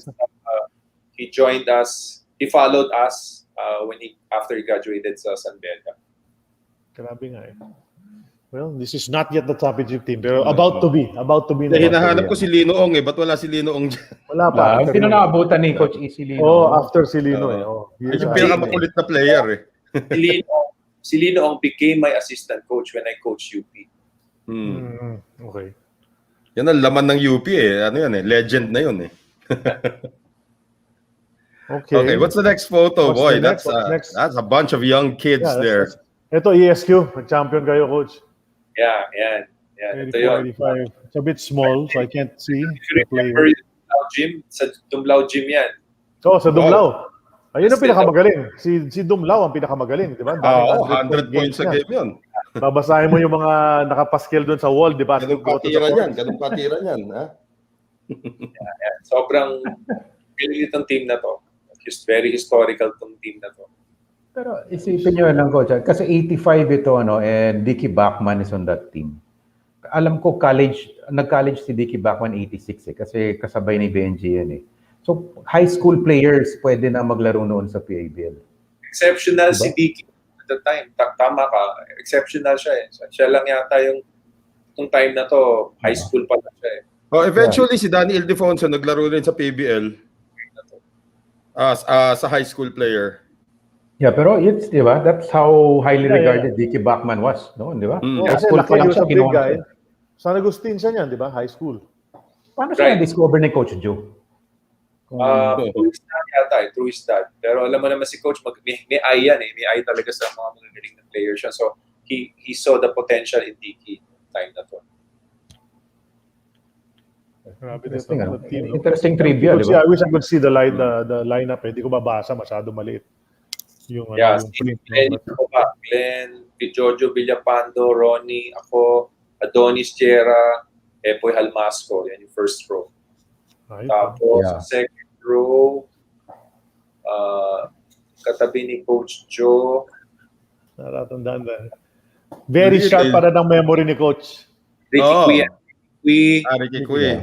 Valerio. I don't know if you remember Valerio, super shooter yan. Galing. Harmon Cotiniera. Harmon. Si Harmon, kita-kita yung katawan. Outline niya. Cosino. Yeah, magaling din yan. Si Cosino. Okay. Jojo Estebar. Jojo Guzman of San Beda also. You remember? Galing yan. Galing yan. Yes. Yeah, and then yung coach, yung assistant coach ni Coach Bennett. Yeah. Wow. Nice. So ESQ. So what's the next photo? So on every level, nananalo na si that's Coach what I'm E saying. dito. Even as a coach, no? Ito pa. Santa Lucia. Santa This is Lucia. right before. This was your last team before nag-PBA kayo, no, Coach? Your last team in the PBL was Santa Lucia, right? No. Philips. Philips pa rin talaga, okay. So before Philips ito, okay. I got to play for Santa Lucia a year before Philips. Okay. Ito, may trivia rito, sabi ni Rod Yabes, no? By the way, sent us some photos also. Dickie Bachman attended a few practice sessions with the Maroons before moving to De La Salle. Wow, okay. Para Mika Bayo pala, ano? Pero I think no doubt naman maglalasal siya because his dad. Yeah. Lasal legend, di ba? Kurt Bachman. Ang almost naman UP Maroons, I don't know if you know, ang haging na mag-UP Maroons, si Eric Reyes. Talaga? Yeah. Nakwento sa akin ni Eric yun. That's right. Almost talaga. We were hoping na you would play for us. Kasi sabay-sabayan dumating. Si Eric Reyes, Benji Paras, si Jigs Mendoza, Joey Guan. Mga 86 yan. 86 high school lahat yung mga yan. What happened, Coach? May narinig akong story pero I wanted to hear your version. Siguro na-realize ni Eric na parang sobrang stock up na or something. Well, naging Ateneo Hall of Famer naman siya. So parang tama naman yung desisyon niya pagpunta niya doon sa Ateneo, di ba? He eventually played for Coach Joseph Phillips. I don't know earlier na. Before he turned pro. Talaga, he wanted to make sure. Di ba RFM siya? Eric sa Mobiline. Coach Eric sa Mobiline. Yeah, after. Coach, anong naalala mo at this age? You know, how old were you in this picture, and you know how young, and what was going on in the mind of Eric Altamirano noong mga panahon na yan? Wala ka pa sa PBA, oh. Itong time na to, I was trying to make a name for myself, you know, still trying to prove myself as a player. Parang yung time namin kasi when you play in the PABL, parang ano na yan eh, parang it's also a source of income for us kasi naglalaro ka na sa alam mo naman sa UP wala naman tayong natatanggap dyan, di ba? Yeah. So parang ito yung namin, parang helping us out financially, diba, nakakatulong. So, I mean, maganda nga yung pinapayagan kami ni Coach Joe na sige, maglaro kayo sa ABL. Sa pagdating na natin, pag prepare na tayo for UP, balik na kayo maglalaro sa... Pero di ba siguro at that age, parang sky's the limit pa, no? Parang you can reach anything pa, no? At that age. Parang yung mindset ninyo. Actually, may dalawang nag-comment na ganyang age ngayon eh. Yung Luigi Altamirano sa Anton, tinatanong sino daw yung nasa picture na yan eh. Looks familiar daw. Looks familiar daw eh. Yung, parang sa amin kasi pag naglaro ka sa PABL, I mean, at that time, sobrang competitive ng PABL. Sobra. Talagang if you excel or if you do well there, parang it's an achievement for you na. Parang it gives you a lot of confidence na baka ready na ako for the next level, yung PBA. Parang proving ground ng PABL. Exactly. Next Where photo, you may please, Lods. cut your teeth. Ayan na. Ayan na. Art team. Yeah, ito yun, talagang Ito yung 86, di ba? Yeah, I they know. 16. this team talagang a bunch of good guys and sobrang talented, and I look up to these players talagang. I'm just so blessed to be part of this team, not only because na nag-bronze kami, pero you know, I've learned a lot, so much sa mga players na to, yung mga how they, you know, how they handle themselves as a basketball player and as a person. Kasi imagine lahat yan celebrities yan, so you see them how they conduct themselves outside of the court, diba? Like grabe yan. Kasi we had a chance to stay in quarters. So halos lahat kami nakatutulog kami sa isang bahay. So at that time may pinahiram sa amin yung wear the Crispa team, the old Sa Bel Air. meron silang quarters sa Venue Manila. Manila. Toyota pala yung Bel Air. Doon kami nagstay for a couple of months before the Asian Games. So talagang grabe yung bonding namin. We eat the same food. So ang ganda nga kasi kami nila Jerry, galing kami sa game namin, di ba? UAP game. Tapos pareho kami uwian, di ba? Uwi kami sa quarters. So merong konting medyo konting iwasan. We don't talk about the game, pero so parang you have no time to sulk. Hindi ka pwedeng pag uwi mo doon, papakita mo na dejected ka, frustrated ka, wala eh. Hindi ba ng Alaska to mga ibang players kay Jerry nung pagbalik ninyo dun sa quarters, gano'n? Hindi siya kinakantsawan? Merong Alaskahan yan. Pero yung uwi ka sa sarili mong bahay, you can really go to your room and sulk and show your frustration. Dito hindi pwede kasi pagdating mo doon, alam nga naman papakita mo na dejected ka or wala, siyempre. And then doon ko nakikita how they handle frustrations, yung success, yan. Sila Alvin, sila Samboy, Jolas, galing. So, I mean, that experience I will never forget. I will always cherish that. But Dindo and Ronnie were obviously your friends already because they were your teammates before. Sino yung mga pinaka naging close mo or closest sa'yo among the other guys, coach? Or lahat sila? Sa team na to. Sa team na to, well, of course, si Alvin kasi nandun kami sa loob ng quarter. Si Jojo Villapando also, yan yung parang kuya namin dyan, siya yung spiritual advisor namin. Si Ronnie, of course, Alos lahat naman, ang ano lang dito although si Harmon ang talagang namin, bankero. Pagka Joker talaga. Si Harmon, tapos susundan pa ni Jerry, ay entertain ka na yan, parang nanood ka na ng isang scene yan. Talagang parang excited mo dalawang kapatid na yan. Yan yung original Gary David and Ronnie Del De Ocampo, Ay, ganyan. Siguro. Ganun. Let's go. We have lots of photos to show. Diba? So, yung mga kwentong, nabalita mo na ba yung coach? Last 2 seconds, na 3 seconds? Mga ganong kwento ba? Kalakuhan eh. I'm sure masaya yan. What's our next photo? Oh my gosh. Ayan, action shot. Ayan, sumugod na. Kalaban ng FIU ba to? Pa-drive na, pa-drive. Mukhang uste, no? Mukhang uniform ng uste. Well, ito talaga yung role ko I penetrate a lot, that's my strength. And then setting up rolling for a 3. If not, drop pass yan kila Benji sa ilalim. Yan. Usually, yan ang role ko dyan sa team. Saka I remember that, no, na mahilig ka talaga mag-t-shirt sa ilalim. Hindi ka nagsasando lang. May t-shirt ka eh. Yeah. During that time. Kasi may mga games na air-conditioned din eh. So, they allow us to wear that. So. Yeah, this looks like Ultra eh. If I'm not mistaken Hindi siya Rizales. Mukhang Ultra nga yung stance. You're right. 3 points na din magsanok yan. Sure ball na. Iniwanan na siya ng bantay niya. Ay, totoo. That's right. Yan ang lasting image ng Eric Altamirano talaga. Yung pasugod parate. That's what I always remember about Eric Altamirano pag naglalaro. Adidas yung sapatos ni Coach. Yeah. Galing. Ganda nga, nakahanap tayo ng mga ganitong photos na action. Salamat kay Ernie Sarmiento for the Yes. Thank you. Sige nga, ano pang next nating photo? What's next? Ayan, panalo tayo dyan. Panalo na. Konting talon-talon kasi tatakbo ka pa sa Rizal para mag-eco eh. Iconic picture na to. Talagang grabe. Grabe to.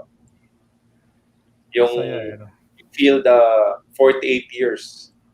You feel the 48 years. Hindi ko nakuha yun. Ilan years na ba since then? Wala pa rin eh. At least nag-finals na ulit. Nag-finals na ulit, pwede na. Lapit. Sana matuloy yung liga, di ba? Yun yung problema natin ngayon. Yun muna eh. Kailangan matuloy. Wearing the red shirt, yan si Attorney Boy Reyno. So, it's a big part of help, talagang support ng binigay niya sa to. Grabe talaga. May support din na galing kay Senator Juan Ponce Enrile for the team at this time, Coach. Tama ba ako? Ang alam ko, tulong-tulong eh. Tulong-tulong talaga yan eh. Talagang ang daming, especially this year kasi year na to, nagulat kami. Alam mo naman, ang expectation namin when we started, talagang wala talaga. Talagang wala kaming support. Pero itong year na to, for some reason, we had the right support na nakaano pa yung mga players namin. Meron pa kaming kwarto sa AIT, yung hotel natin. Oh, lamig doon. Time ganito ngayon, asenso na tayo Tapos meron kami dinner na kami every after the game, may mag-host. So, nafe-feel na namin yung support. Wow, okay na tayo. Medyo social na tayo ngayon All pwedeng nilagay kayo sa AIT, Coach, para malapit na kayo sa gym. Kasi di ba, tatawid ka lang ng Commonwealth eh. PCE, di maglalakad ka na lang, ano? Hindi, sa gym, di ba? Sa gym, di ba? Masagasaan ka pa sa Commonwealth. Tatawid ka lang ng Commonwealth, di na yung gym eh. Mahirap tumawid sa Commonwealth, ano ba? Sasakyan mo doon yung ikot AIT noon. Ha? Hindi, yung jeep na yung ikot na dumadaan ng AIT, meron naman doon eh. Sayang lang hindi naka back-to-back, Yeah. Hindi, ang reason sa back-to-back, Coach Ian, kayong dalawa ni Coach Ronnie, concentrated na on the national team, if I'm not mistaken. 87. Ako, after nung 86, nag-beg off na ako. Although may 1 year pa ako, I still had 1 year to play. Yeah. 5th year ko na sa college. So, sabi ko, I wanted to graduate na. I wanted to finish my degree. So, focus na muna ako dahil nga I was planning na to enter the PBA. Sabi ko, gusto ko naman, pag nag-PBA ako, makatapos muna ako ng college ko. Yeah. And then, I think sila Benji still played, si Ronnie still played, si Joey Wanya still played. Dwayne, wala na yata si Dwayne. And Joey, wala na rin. Last year na nila. So, kaya lang sila Ronnie yata and Benji marami silang nami-miss na games kasi meron. Tama. Games, National team na kasi. So, they missed 3 or 4 games. Wala na rin si Coach. Yeah, si just one there. Very na coach. Yeah. Okay, well that's a great photo. What's next on the slideshow that Sid prepared? Ito, ayan, nadyaryo. Nadyaryo tayo, Coach. Laking bagay yan dati, Coach, nadyadyaryo kayo sa picture. Yeah, I mean, parang at that time, parang wow, na front page tayo, parang malaking bagay. Diba? And yung my late father-in-law, si Louis Beltran, galing, gumawa siya ng caricature sa editorial ng Philippine Inquirer. Ang ganda ng ginawa niya. Yeah, I read that. Ngayon na si Tita Marisa, nag-comment na. Si Mrs. Altamirano is watching. Yeah. All out support for basketball. Spitfire Eric Altamirano of the UP. Ano yun? Slips past Carlos Fermin and Jerry Codinera. Nahawakan ni Benji para yung Codinera. Paano makaka-forma yung Codinera? Oo nga Buti hindi tinawagan ng foul away from the ball. Hawak Actually, yung ang talagang, of course, if you scout UP, you will always think about Benji, Ronnie, yan talaga kasi sila yung scorer, main scorer. So, siguro naswertehan lang ako na Dahil hindi naman ako masyado na-scout siguro at that time. Pero finals 50 points a game 50 points total. Okay na 'yon. Pwede. Saka coach, you're using your right hand here. Sa layup mo, di ba your left hand? Oo nga. Going to Kaya the right. itago yung picture na yan. Wow, lots more to look at. Let's go to the next one. Let's take a quick look. Here's another one. This is the championship team. Iconic na yan. That's the year. Yeah, sa gym to, no? Kitang-kita. Dito pinalit ni Coach Ronnie yung bigote niya, no? Iconic din yung bigote niya mula freshman siya, eh. Oo. 13 sa baba, si 13 sa baba, That's nakaluhod. Rodriguez. Primo yan. Si Optimus Prime. The number 10 is Jig Mendoza. Jigs yan. Jig, Utuli Joey, di ba? Tapos yung sa taas, number 9, si Bobby Noriega. Yeah. Yun yung mga hindi masyado familiar sa mga tao, eh. The guy beside Bobby Noriega is the immortal Papa Rod. Yeah. Oh. Who's the lady? Who's the lady in the photo? Yeah. Coach, do you remember? Nakakalimutan ko. Alam ko, yeah, we already were able to identify him, eh. Pero ngayon nakalimutan ko na naman. Her pa na. Nakalimutan ko. Diba, yun yung mga tanong natin palagi. Sa lahat na lang sa photo na yan, si Papa Rod na lang natitira. May sasagot dyan mamaya. Sasagot na dyan. Okay. Tama. This was taken days after the championship? Mukhang ibang venue na yan, di ba? So you had to go for a photo. Sa bahay na yan. Sa gym to. Yeah, kaya. Oo nga, sa bahay na nga natin. UP gym na nga yan. But this is days after na, obviously, di ba? Kasi bago paligo na lahat, gano'n, di ba? Hindi after the game yan, di ba? After the game yan, dapat gulo-gulo yung mga forma nila, eh. Napakasimple ng mga uniforme lang, state. Exactly. Tsaka kayo yung state. Joey Guanyo, ganun pa rin yung buhok. Tayo-tayo pa rin yung buhok ni Joey Guanyo. Ganun pa rin. Uniform na yun, yung state na yan. Sana magkaroon yung natin, yung UP team. Ganito yung uniforms nila for the coming UAP, no? Alam mo? Baka sakali. Try everything to try to win. Next photo, please, Claude. Ito, PBA na to. Yan na Sean Chambers na, eh. Alaska na. Tinan mo si Coach Tim ko, yung shorts ng topsider. Cool na cool, eh. Parang shoe store, Coach. Yeah. Do you remember this? Out of town game, tapos we had to do some parang promotion or something. Yeah. Visit yan, mga visit. Yan, yung bago pa lang si Sean Chambers yan. Remember he played for IBA ba yun or something? Yeah. Yep, the IBA All-Stars. Doon siya nakilala. Zenko Footstep daw. Zenko Footstep. Grabe. Yan ang word na hindi ko narinig na matagal na. Sabi mo, Coach, nakalaro mo si Alba. Abid Gidaben. Si Abid Gidaben. Naging teammate mo. Naging teammate ko siya for 2 teams. Alaska and Pepsi. Oh. Yeah. Okay, so you had Ato Badolato, you had Jolie pa, then you have Coach Tim Cone for a bit, and then among other coaches. Paano mo, because you became a coach, very successful coach yourself, did they all leave lasting impressions with you that you still employ until now? Yeah, siguro I've developed my own philosophy, pero a lot of these coaches or most of the coaches that I was under ano sila, meron silang footprint sa philosophy ko. Sa lahat, marami akong kinuha from these different coaches and how they run their teams. Si Coach Tim, I remember, yung time na nagko-coach siya sa amin, he was still trying to develop his philosophy. So, I was blessed to be under him. Derek Pumarin also, naging coach ko rin for a while. Ron Jacobs din, coach, di ba, nung O2? Actually, I never got to play for Coach Ron, pero yung time na naging close ako kay Coach Ron, I was already starting to coach. So I always go to him and pick his brains and right.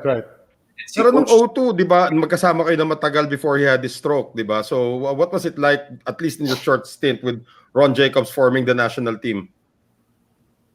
sobrang blessed ako kasi he asked me to help him out sa national team. And I remember yung night na yun, when he had a stroke. Galing ako sa bahay nila, kami nila Coach Chong. And we were watching China. So at as early as then, we were already scouting how China would play. And then naghiwalay na kami noon. That was December. Naghiwalay na kami and sabi niya, I'm going to go to Boracay. I'll see you when I come back. Yun. But sobra. Most of the things that I've learned sa coaching in the early part of my coaching, na-influence ni Coach Ron talaga.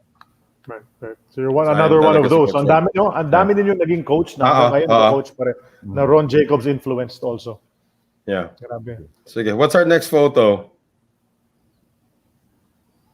Here's Shell. Shell. Shell yan. Oo Si nga pala, Jojo no? Martin. Jojo Martin and Ray Cuenco. Ray Dennis Cuenco. Abatua nasa likod. The late Cuenco. Yeah. Oh. Itong year na to, ito yung this was the year after they've won championship. So sayang lang, I did not get to experience that. Nung dumating ako sa Shell, hindi na kami nag-champion. So I did not experience that. Pero prior to that, yun yung nanalo sila sa Ginebra. Remember yung so Bobby Parks era. And although ang nakita ko lang na positive ng stint ko dito is I was able to play with my former teammates, former coach, and then played with Bobby Parks. Mm-hmm. Yeah. Mukhang inaawat niyo si Cuenco, mukhang may gagawin eh. Oo nga eh. Oo nga. So wala na si Romy De La Rosa, di ba? Wala na si Romy De La Rosa rito kasi na-trade si Romy for Ray Cuenco, di ba? Yes. No, they became teammates din. Nag-teammates. Nagsabay ba sila? Also? Bumalik noong 92 eh. Okay. Si Ray, di ba? For a Si while. ko pa dito si Bong Alvarez. So yun yung year na injure ako, napunta sa Shell si Bong Alvarez. Ito yung nabaril si Bong, di ba? Itong year na to. Hindi yata. Yeah, Alaska siya nun. He was Alaska nun. Okay, that's great. At least we have a Shell photo. Yeah. Sige, what's next? Hirap hanapin yan, ha? Susunod. Ito, kampiyon sa Pure Ito, Food. madaling hanapin na to. Assistant coach ka rito, no, coach? Or head coach. Or head coach na yata to, 97. Head coach ka, oh. 97. Okay, head coach to. Si Alvin umiiyak. Si Cap umiiyak na naman. This happened on my very first conference as a coach. My first try ko. Yan, ito. Sobrang saya nito. Sobrang saya kasi not only it was my first championship, pero we beat Ginebra. At the time, sobrang lakas ng Ginebra noon. Talagang powerhouse yung Ginebra. And, on the right side, in front of Jumbo Bolado, is that Louis Alas? Yes. Yes, di ba?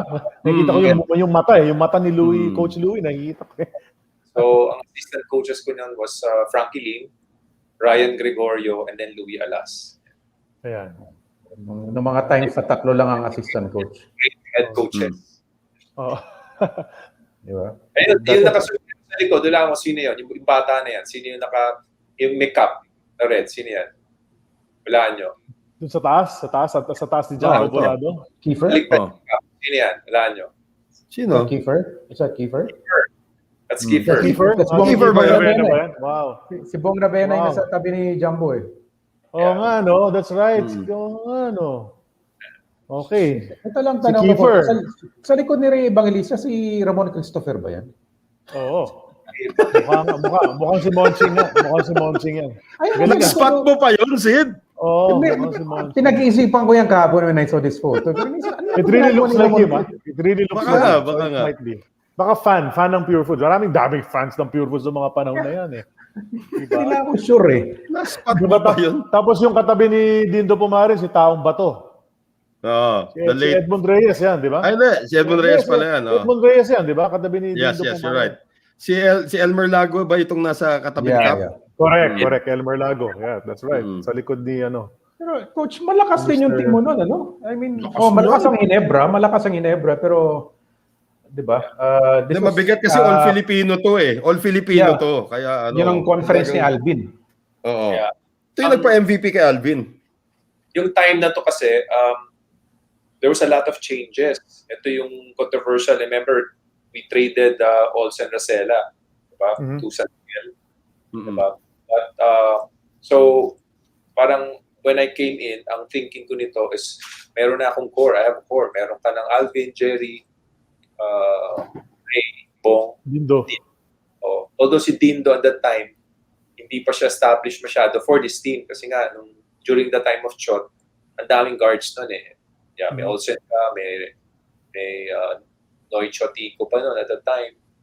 Pero parang what I decided sa team na to is to give the reins kay Dindo. Dindo, this is your team. Ikaw mag-run yan. Yan. So, kaya when we gave up Olsen, that was the plan, to give this team kay Dindo. How was that? How was that like, coach? You were coaching your former teammate. Nasabi mo parang nauna pa nga sa'yo sa NCAA si Dindo when you were younger, and all of that. All of a sudden, you're telling him, "Oh, pare, sa'yo na yung team." I mean, how was that? How were the dynamics for that? Medyo unique, no? Kasi tama ka, matatanda yung mga players kasi sa akin. But most of them I played with. So Dindo, si Jerry, si Alvin. So in a way, they know me as a person, and then I was able to coach them for 2 years as an assistant coach. So we had this relationship, and what I appreciate about these players is, ang philosophy ko sa kanila is, I'm working with you, you're not working for me. Yan ang lagi ko sinasabi. So pagtulungan natin ito, and true enough, ganun sila. There were games na I'm just a rookie coach, so I make mistakes. Pero sila, they made sure na to help me out. Hindi, coach, don't worry. Papanalo ka namin. We're gonna get through this. So ang dami namin ganung situation on my rookie year. And we were able to overcome that and win the championship. So I should say, all the credit should go to these players. Sila talaga nagpa-champion itong team na to. Tsaka marami nagsabi, even si Cap, ito daw isa sa pinaka-memorable yung All-Filipino Championship. Itong 97 na to. One of his favorite championships to. Third MVP. Third MVP. Well, okay. Fourth na yata, coach, kasi 91, 93, 94. Ito yung pang-apat na niya, 97. If you remember the last game, the game 6 namin dito, yung Alvin was struggling all throughout the series. Talagang hindi siya makabuelo, and then natalo kami ng game 4. Talo kami ng game 4. And we thought na matalo kami sa game 6. Mahirap manalo sa game 7 against Ginebra because of the crowd, diba? So, natalo kami dahil dapat champion na kami the day ng game 5. Kaya lang, na-block si Dindo yata sa layup niya, nakuha ng Ginebra, binigay kay Vince Season, and Vince Season made the layup. Natalo kami last second shot or something, parang ganun. So everybody was kind of low morale, and then si Cap spoke sa dugout. Sabi niya, "Don't worry, I'll take care of game 6." Sabi niya, okay, magaling. So si Cap, bihira yung magsalita, bihira. Very seldom. Pero those words, I can still remember that. Don't worry, I got you. I got this. Parang ganun. And enough, he scored, I think, 42 points in that game 6 championship. Galing. Nabas na niya lahat. Just took over. A great story. Yeah. Of course, Pero Commissioner galing. Bernardino. Ang ganda ng series din na yan talaga, 97. Okay, sunod tayo. What's our next photo? Sunod tayo. Ito, yung O2. Coach na ito. Yeah, so when Coach Ron had a stroke, si Coach Jong had to take over, and we had to help him out. And so I was thankful talaga to be part of this coaching staff. Sobrang gagaling nito mga to, with Alan, Binky, and of course si Paul Howard yung nasa gitna. So he's a very good friend of Coach Ron. So he helped us a lot. He helped us a lot in this to prepare his team. And if you remember itong team na to, 'di ba? Wow, sobrang yung composition ng team, talagang wala ka na itatapon doon. Talagang sobrang gagaling talaga. Yeah, unfortunately nga lang. But Unfortunately, yun nga, sa dulo, endgame against Korea, yun lang. yeah. Anyway, huwag na natin pag-usapan yun. Bad trip yun, bad trip yun. Bilo ako nagpalabas ng video niya noong isang araw, umiyak na naman ako eh. One time lang per episode pwede pag-usapan yun. Pag Kinikwent niya, tanong ko kay Vicky kasi ang ganda ng picture ni Vicky the next day si Jarry, talaga umiiyak siya. Parang nagdadabog siya na umiiyak. Consel ko yan eh. Consel ko yan Consel. sa amin sa Paranaque. Masanay na kayo, Vice na tawag natin dyan ha. Lapit Ganun na. ba? Yung ba yung balita? Medyo ugong-ugong. Speaking of Vice, lagi naman nanonood sa atin din yung Vice ngayon sa Paranaque. Si Rico Goles, lagi nanonood sa atin yan. Yeah. Okay, next photo please, Claude. Nice to see this. These are mga coaching years na ni Coach Ito. Ito. Ay, ito na talaga. Coach. Kinover ko to. Oo. Pag-usapan natin yung NU na yan, rising from the, I'm not even say the ashes eh. Kasi talagang down na down ng NU, but you got the program back all the way up to the top.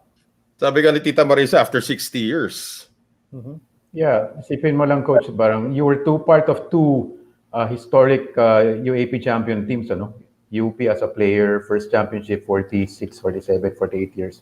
And then NU as a head coach, first championship in 60 years, ano? Parang lucky charm ka eh. Then saka yung mabigat din dito, di ba, everybody was saying the one who will win a championship for NU is Bobby Ray Parks. You won a championship without him. Well, first of all, I'm so blessed na mapasama ako dito sa historic feat na to ng NU kasi considering where we started when I coached this team, talagang I remember nung yung school na yung NU at that time, ang estudyante lang nila is mga less than 1,000. Less than 1,000. That was my first year when I entered NU. Talagang pag kumakain ako sa cafeteria doon, bakit parang walang estudyante ako may kasama? Kasi parang konti lang, di ba? And then as we started the program, bring in the right people and the full support of SM, sila Mr. Hansi and sila Manny C, we started gaining grounds and developing the program until finally, we won the championship. Pero if you remember, the year before this championship, we were upset. Upset kami. We had a stack-up team. We had Bobby Ray, Embe, and all the other good players. And we were upset by UST sa Final Four. Yeah. Twice natalo kami. We were number 1. Natalo kami. So going to this year, parang nobody expects to win kasi wala na yung Bobby Ray. That's right. And we were going to use the players that were seldom used the year before.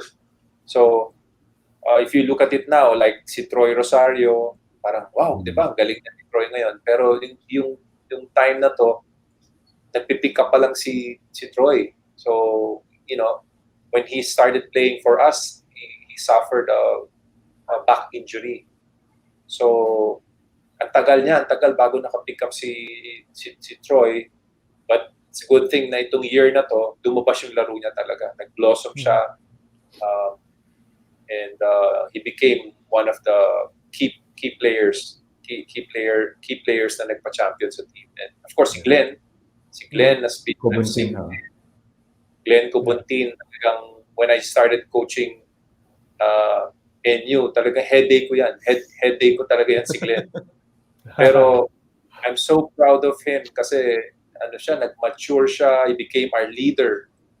And not only he's playing, but if you see him now as a family man, how he raises his family, talagang matutuwa ka sa kanya. And I'm so happy for Glenn where he is now. I love the way he plays. I love the way that guy plays. Pati yung backcourt nyo na parang mananalo kayo ng gwardiya nyo, yung Alolino at saka yung Habelona, mananalo kayo dyan.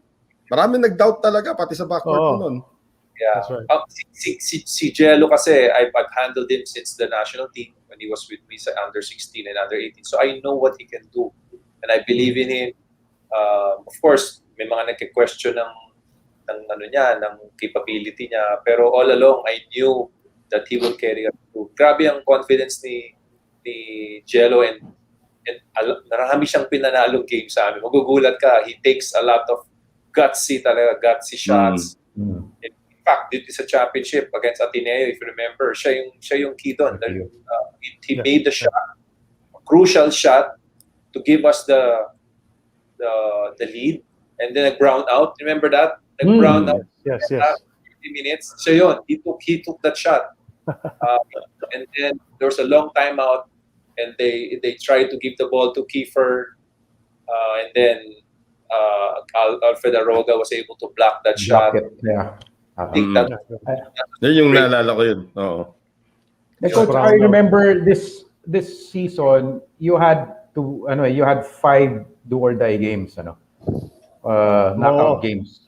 You had to beat UE una for the 4th seed. May knockout game kayo ng UE. So isa yun. And then number 1 seed Ateneo, number 4 kayo, you beat Ateneo twice. Tapos championship, FEU I think won the first game. So the next 2 games were obviously knockout games. So parang parang destiny rin talaga tong team na to, no? Isipin mo, you had to win 5 knockout games and you won each of them, pero did you have that special feeling about this team, even though Ray Parks was already gone? Parang it happened. I had a good premonition nitong team na to in summer, when we were playing sa summer leagues. Then there was one time we played against a PBL team, yung jumbo team, and of course, veteran team, experienced team. And then there was one play na we were down by 2, and then we won the game by a 3-point. We set up a play for Troy Rosario to make the 3-point shot, and we won that game. So parang doon ko na sense na there's something different about this team. Parang without Bobby Ray, parang nagsa-shine sila. Lumalabas yung laro nila, and they love playing for each other. And probably compared to other champion teams, itong team na to, identity nitong team ito is a defensive team. They take pride in their defense, and most of our games, talagang nananalo kami because of defense. We shut down opponents to 50 points, 60 points. So, I think that's one of the uniqueness of this team. And parang hungry sila. They really want to prove themselves. Siguro nga dahil for all the couple of years, puro Bobby Ray yan, di ba? Bobby Ray lagi ang center of the team. Lahat ng attention na kay Bobby Ray, di ba? And then for the first time now, they have to prove themselves. Kailangan nila i-prove na without Bobby Ray, we can still do it. Kaya natin to, pagtulungan natin to. And sobra. And I give credit to Glenn. Siya yung leader nitong team. Pag sinabi ni Glenn, lahat yan sumusunod talaga. Pag sinabi ni Glenn, dito tayo matutulog lahat sa school, dito tayo sabay-sabay tayong kakain, lahat yan susunod sa kanya. Nayan na coach, yung dati mong player, nagparamdam na, si JJ Alejandro. Ayan, si JJ. Tinag niya si Glenn Cobunti. Tinag niya si Glenn. Si JJ, talagang, I was the one who recruited him. Kinausap ko yan. I saw a lot of potential in him. Pero nung nagsisimula yan, sobrang bata, alam mo yun, very boyish. Pero nung when it's time to shine, grabe, laki na natulong sa amin yan. Ateneo game namin, we could not have won it if not for JJ's off the bench help. Yung mga 3-point shots niya, timely 3-point shots niya. So makikita mo na siya, star in the making na siya. I'm sure you have lasting relationships with all these players, coach, no? The guys that you coach. Kasi when we announced that you were going to be our guest, I noticed that they were sharing it on their own pages as well, and they were commenting about you and your champion team. No? So I guess ang ganda rin sa dami ng, because you also have this Coach E, no? Yung Coach E na training all over, no? It's all over the place. My nephew attended Coach E many years ago. So you've nurtured so many young basketball players in this country, di ba? I mean, not just the guys who played for you, but the ones who attend your camps as well, sa Coach E. And that's why you became Coach E, di ba? It's because of the name of that camp, di ba? Coach Eric ka naman dati, no one used to call you Coach E back then, no?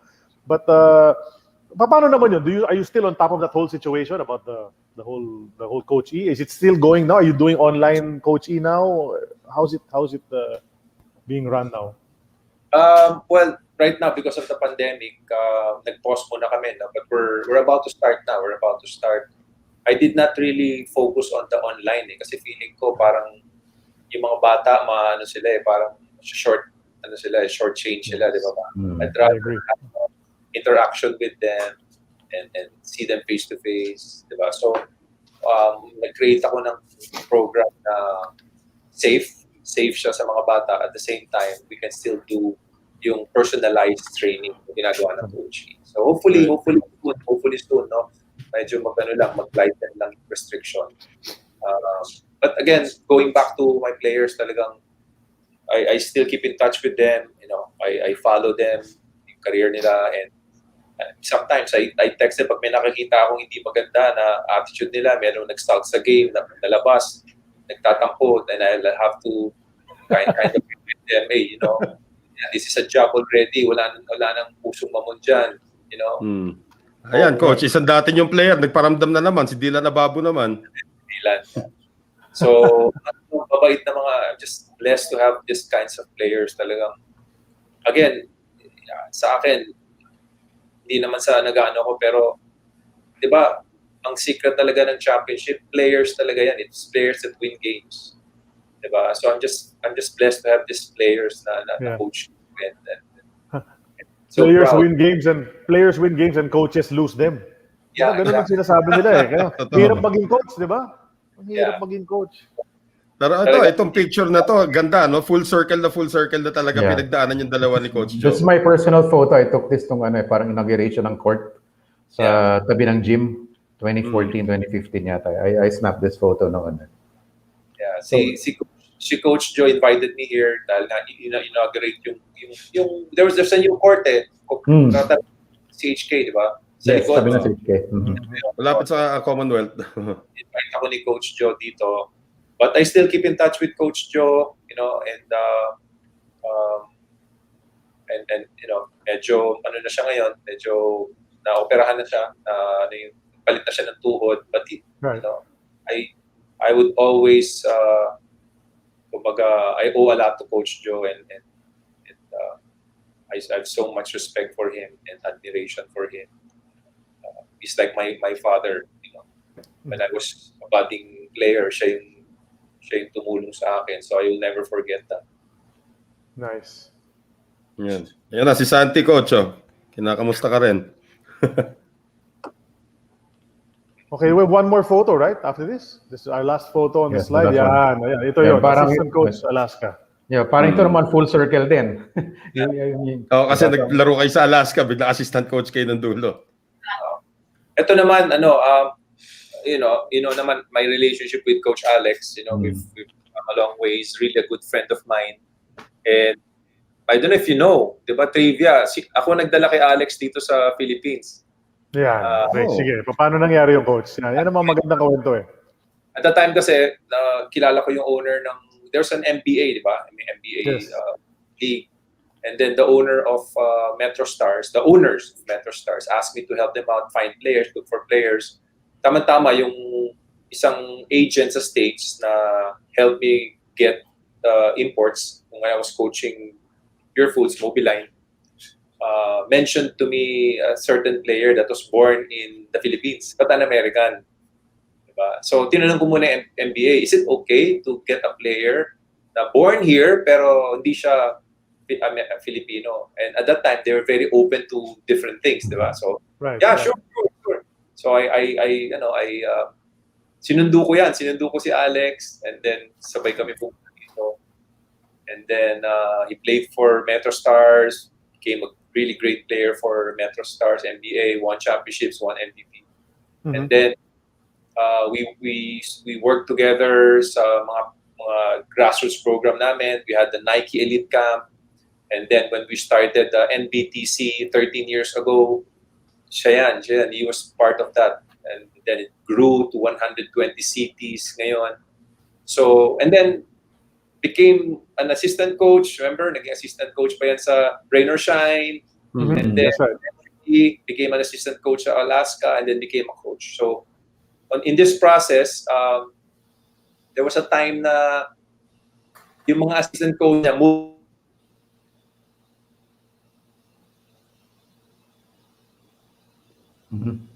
So, parang sabi niya, Coach, can you help me here? Lagi naman kami nakikita niyan pero that time parang, Coach, can you help me?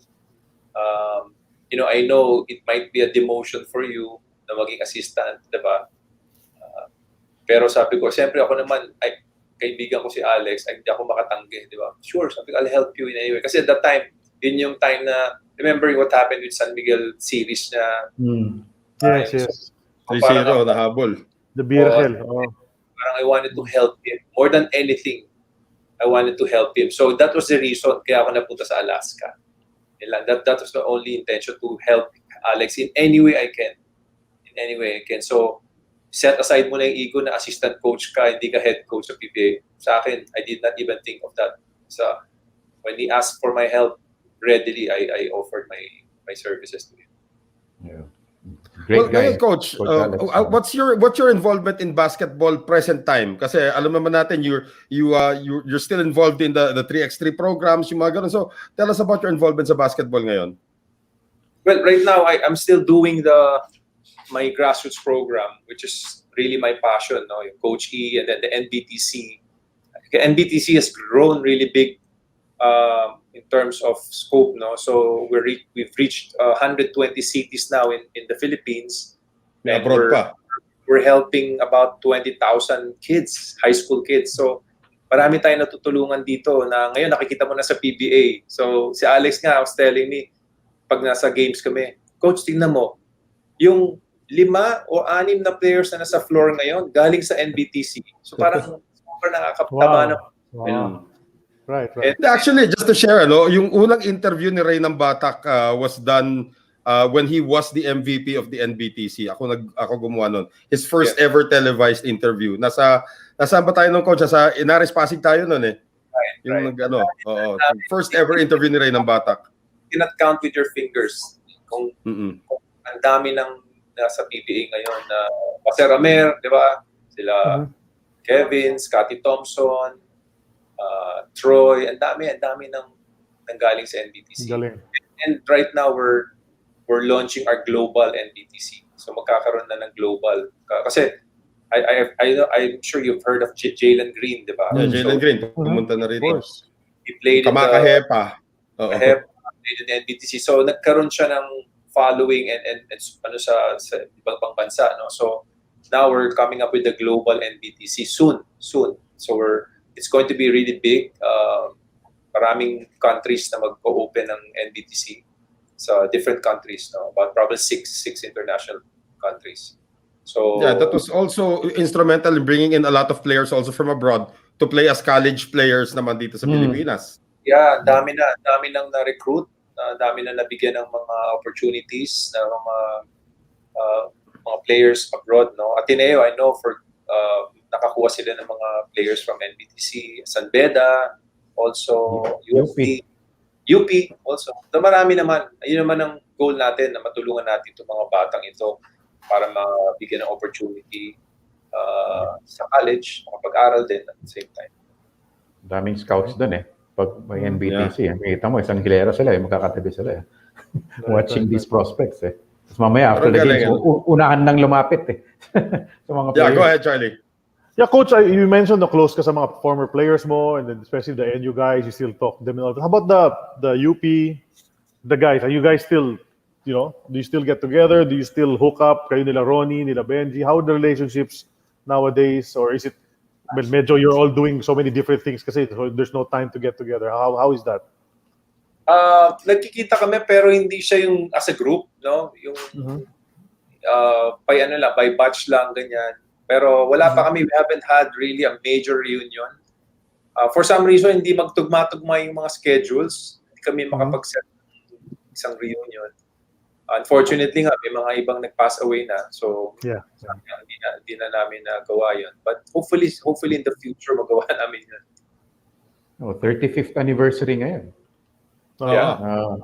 Champions League. Right. Within this year, dapat always look for a reason. Pag nabakunahan na lahat, Coach. Oo nga. Diba? Baka Magiging pwedeng promotor maging, lang naman dyan. Si Joey Guanyo na promotor dyan. Okay na lahat yan eh. diba? Tama. Okay, Well, well, ano, again, this has been a great session that we've had. Super grossly overtime tayo ngayon, but who cares, di ba? This is a great session that we're having with Coach Ian. I'm sure nagugutom na yung iba. So let's now transition to our usual segments here. Let's send it over now to Charlie. yep. We're done with Sid slides. So ito naman, meron kaming segment dito, Coach, X's or O's. I'll give you some choices. Just tell me what your choice or who your choice is without having to explain. Let's let everybody think na lang kung bakit mo pinili yung choice mo, Coach. Let's get it started. First choice, Ronnie or Dindo? Ronnie. Benji or Jerry Codinera? Benji. Jerry Codinera or Andy Siegel? Ba? Jerry. Alvin Patrimonio or Nelson Asaytono? Ba? Of course, Alvin. Of course, Alvin. Yeah, very clear. Bong Ravena or Elmer Lago? Bong Ravena. Bong Ravena or Glenn Capasio? Bong Ravena. Pa rin. Okay. Dwayne Salvatera or Joey Mendoza? Nako. Tough yan. Yun na. Go for Joey. Joey Mendoza. Okay. Joey Mendoza. Slight Yes, hesitation lang. Yes, okay. Ayan, okay. Jong with Chico or Chot Reyes?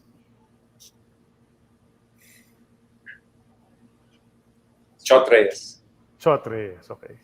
Badolato or Lipa? Ako. Hirap nun ah. Hirap yan. Hirap yan. Tabla ba, Coach? Tabla. Okay. Okay. Dito tayo sa tabla. Pure Foods or Mobiline? Pure Foods. Pure Foods 1997 All-Filipino Championship or NU 2014 UAAP Championship? Siguro, NU. Okay. Maganda yun. Cariaso or Ravenna? Bong Ravena or Cariaso?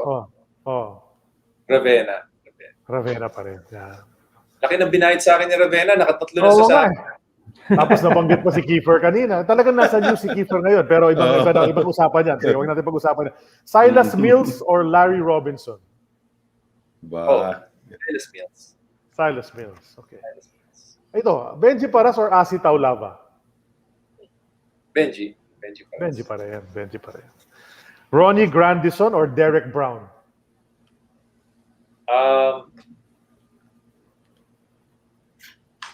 Ronnie Grandison. Interesting. Duremdes or Danny Siegel? Kenneth? You mean Kenneth? Kenneth Duremdes or Danny Siegel?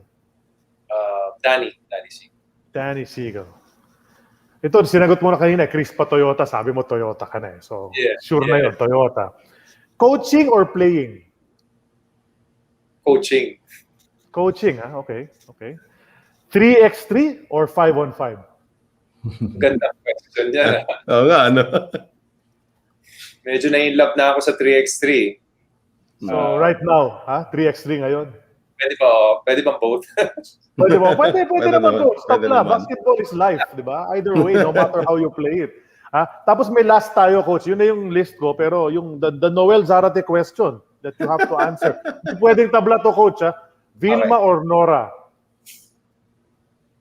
Vilma. Conviction. Okay.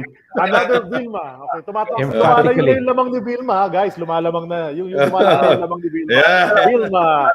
Okay, thank you. I'll turn it over now to Sid Ventura ba o Noel Zarate? Ako muna. Noel Zarate first. Okay. Sige, Coach. Itong basketball journey mo, nagsimula as a youth sa Benedictine Abbey, na umabot na San Beda Red Caps, to San Beda to University of the Philippines, eventually to the national team, to the PBA, tapos nag-transition into coaching where you've touched so many lives also. But my question sa inyo ngayon, Coach E, is how does Coach Eric Altamirano want to be remembered sa larangan ng basketball?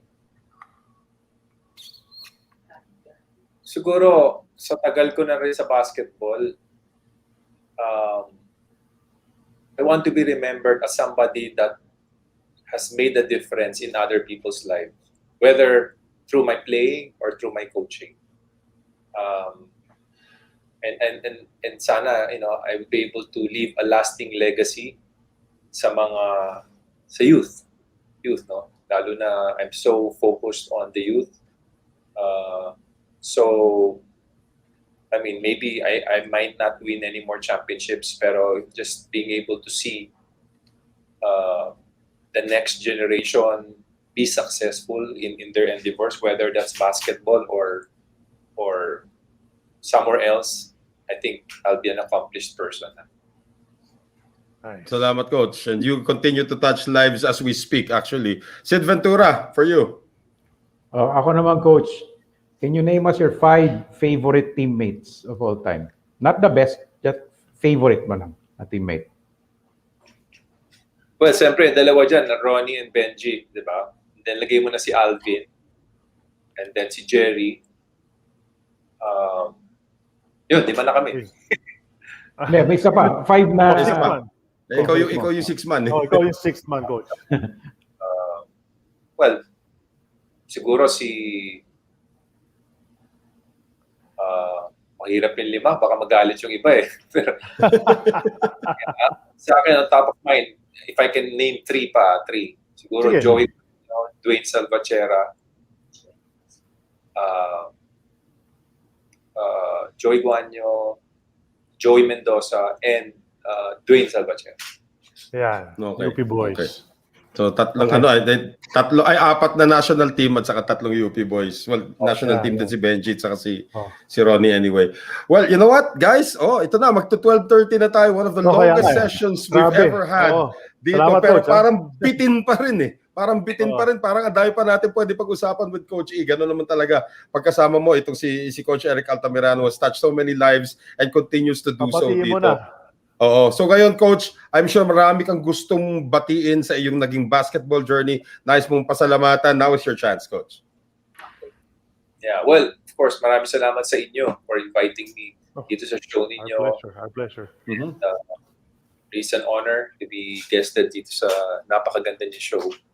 And of course, nagpapasalamat ako sa lahat ng mga coaches na nakatulong sa akin, who have made a big impact sa career ko as a player and as a coach. And of course, yung lahat ng mga naglaro under me, truly appreciate them. And you know who you are. And Yan, Glenn Cobuntin, nagparamdam na. God bless daw, God bless. Yeah, so, sabi naman nila, di ba, yung mga really good relationships, minsan kahit di kayo nakikita, pero pag nakita naman kayo, parang walang nawala, di ba? It's always there. So itong mga to, they're always in my heart, and I always make sure na I monitor them, I check on them, diba? And lalo na sa situation ngayong pandemic, marami tayong mga kaibigan na hindi natin nakikita, but they're always in my prayers, they're always in my heart. So maraming salamat. And sa mga taong wala naman sa basketball, but they're there to support me, my family, my friends. Maraming salamat sa inyo lahat.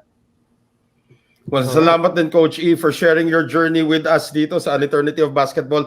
Ang daming fans from different generations. For some reason today, different generations na yung nag-tune in para lang masaksihan yung inyong storya.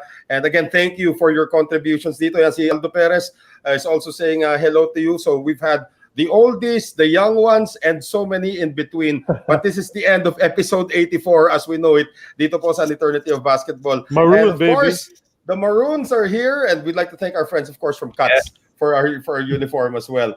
But again, that will do it for episode number 84 of An Eternity of Basketball with the one and only Coach Eric Altamirano. Join us again next week for another session of AEOB. On behalf of my partners here, Sid Ventura, Attorney Charlie Cuna, who is just there outside dito sa Clark. Ito po si Noel Zarate broadcasting from the FIBA Asia qualifiers dito po sa loob ng Clark, Pampanga. Wishing you a great weekend and see you next week for another edition of An Eternity of Basketball. Thanks so much, Coach. Bye. Salamat, Salamat, Coach. Thanks, Coach. Bye-bye. Thank you.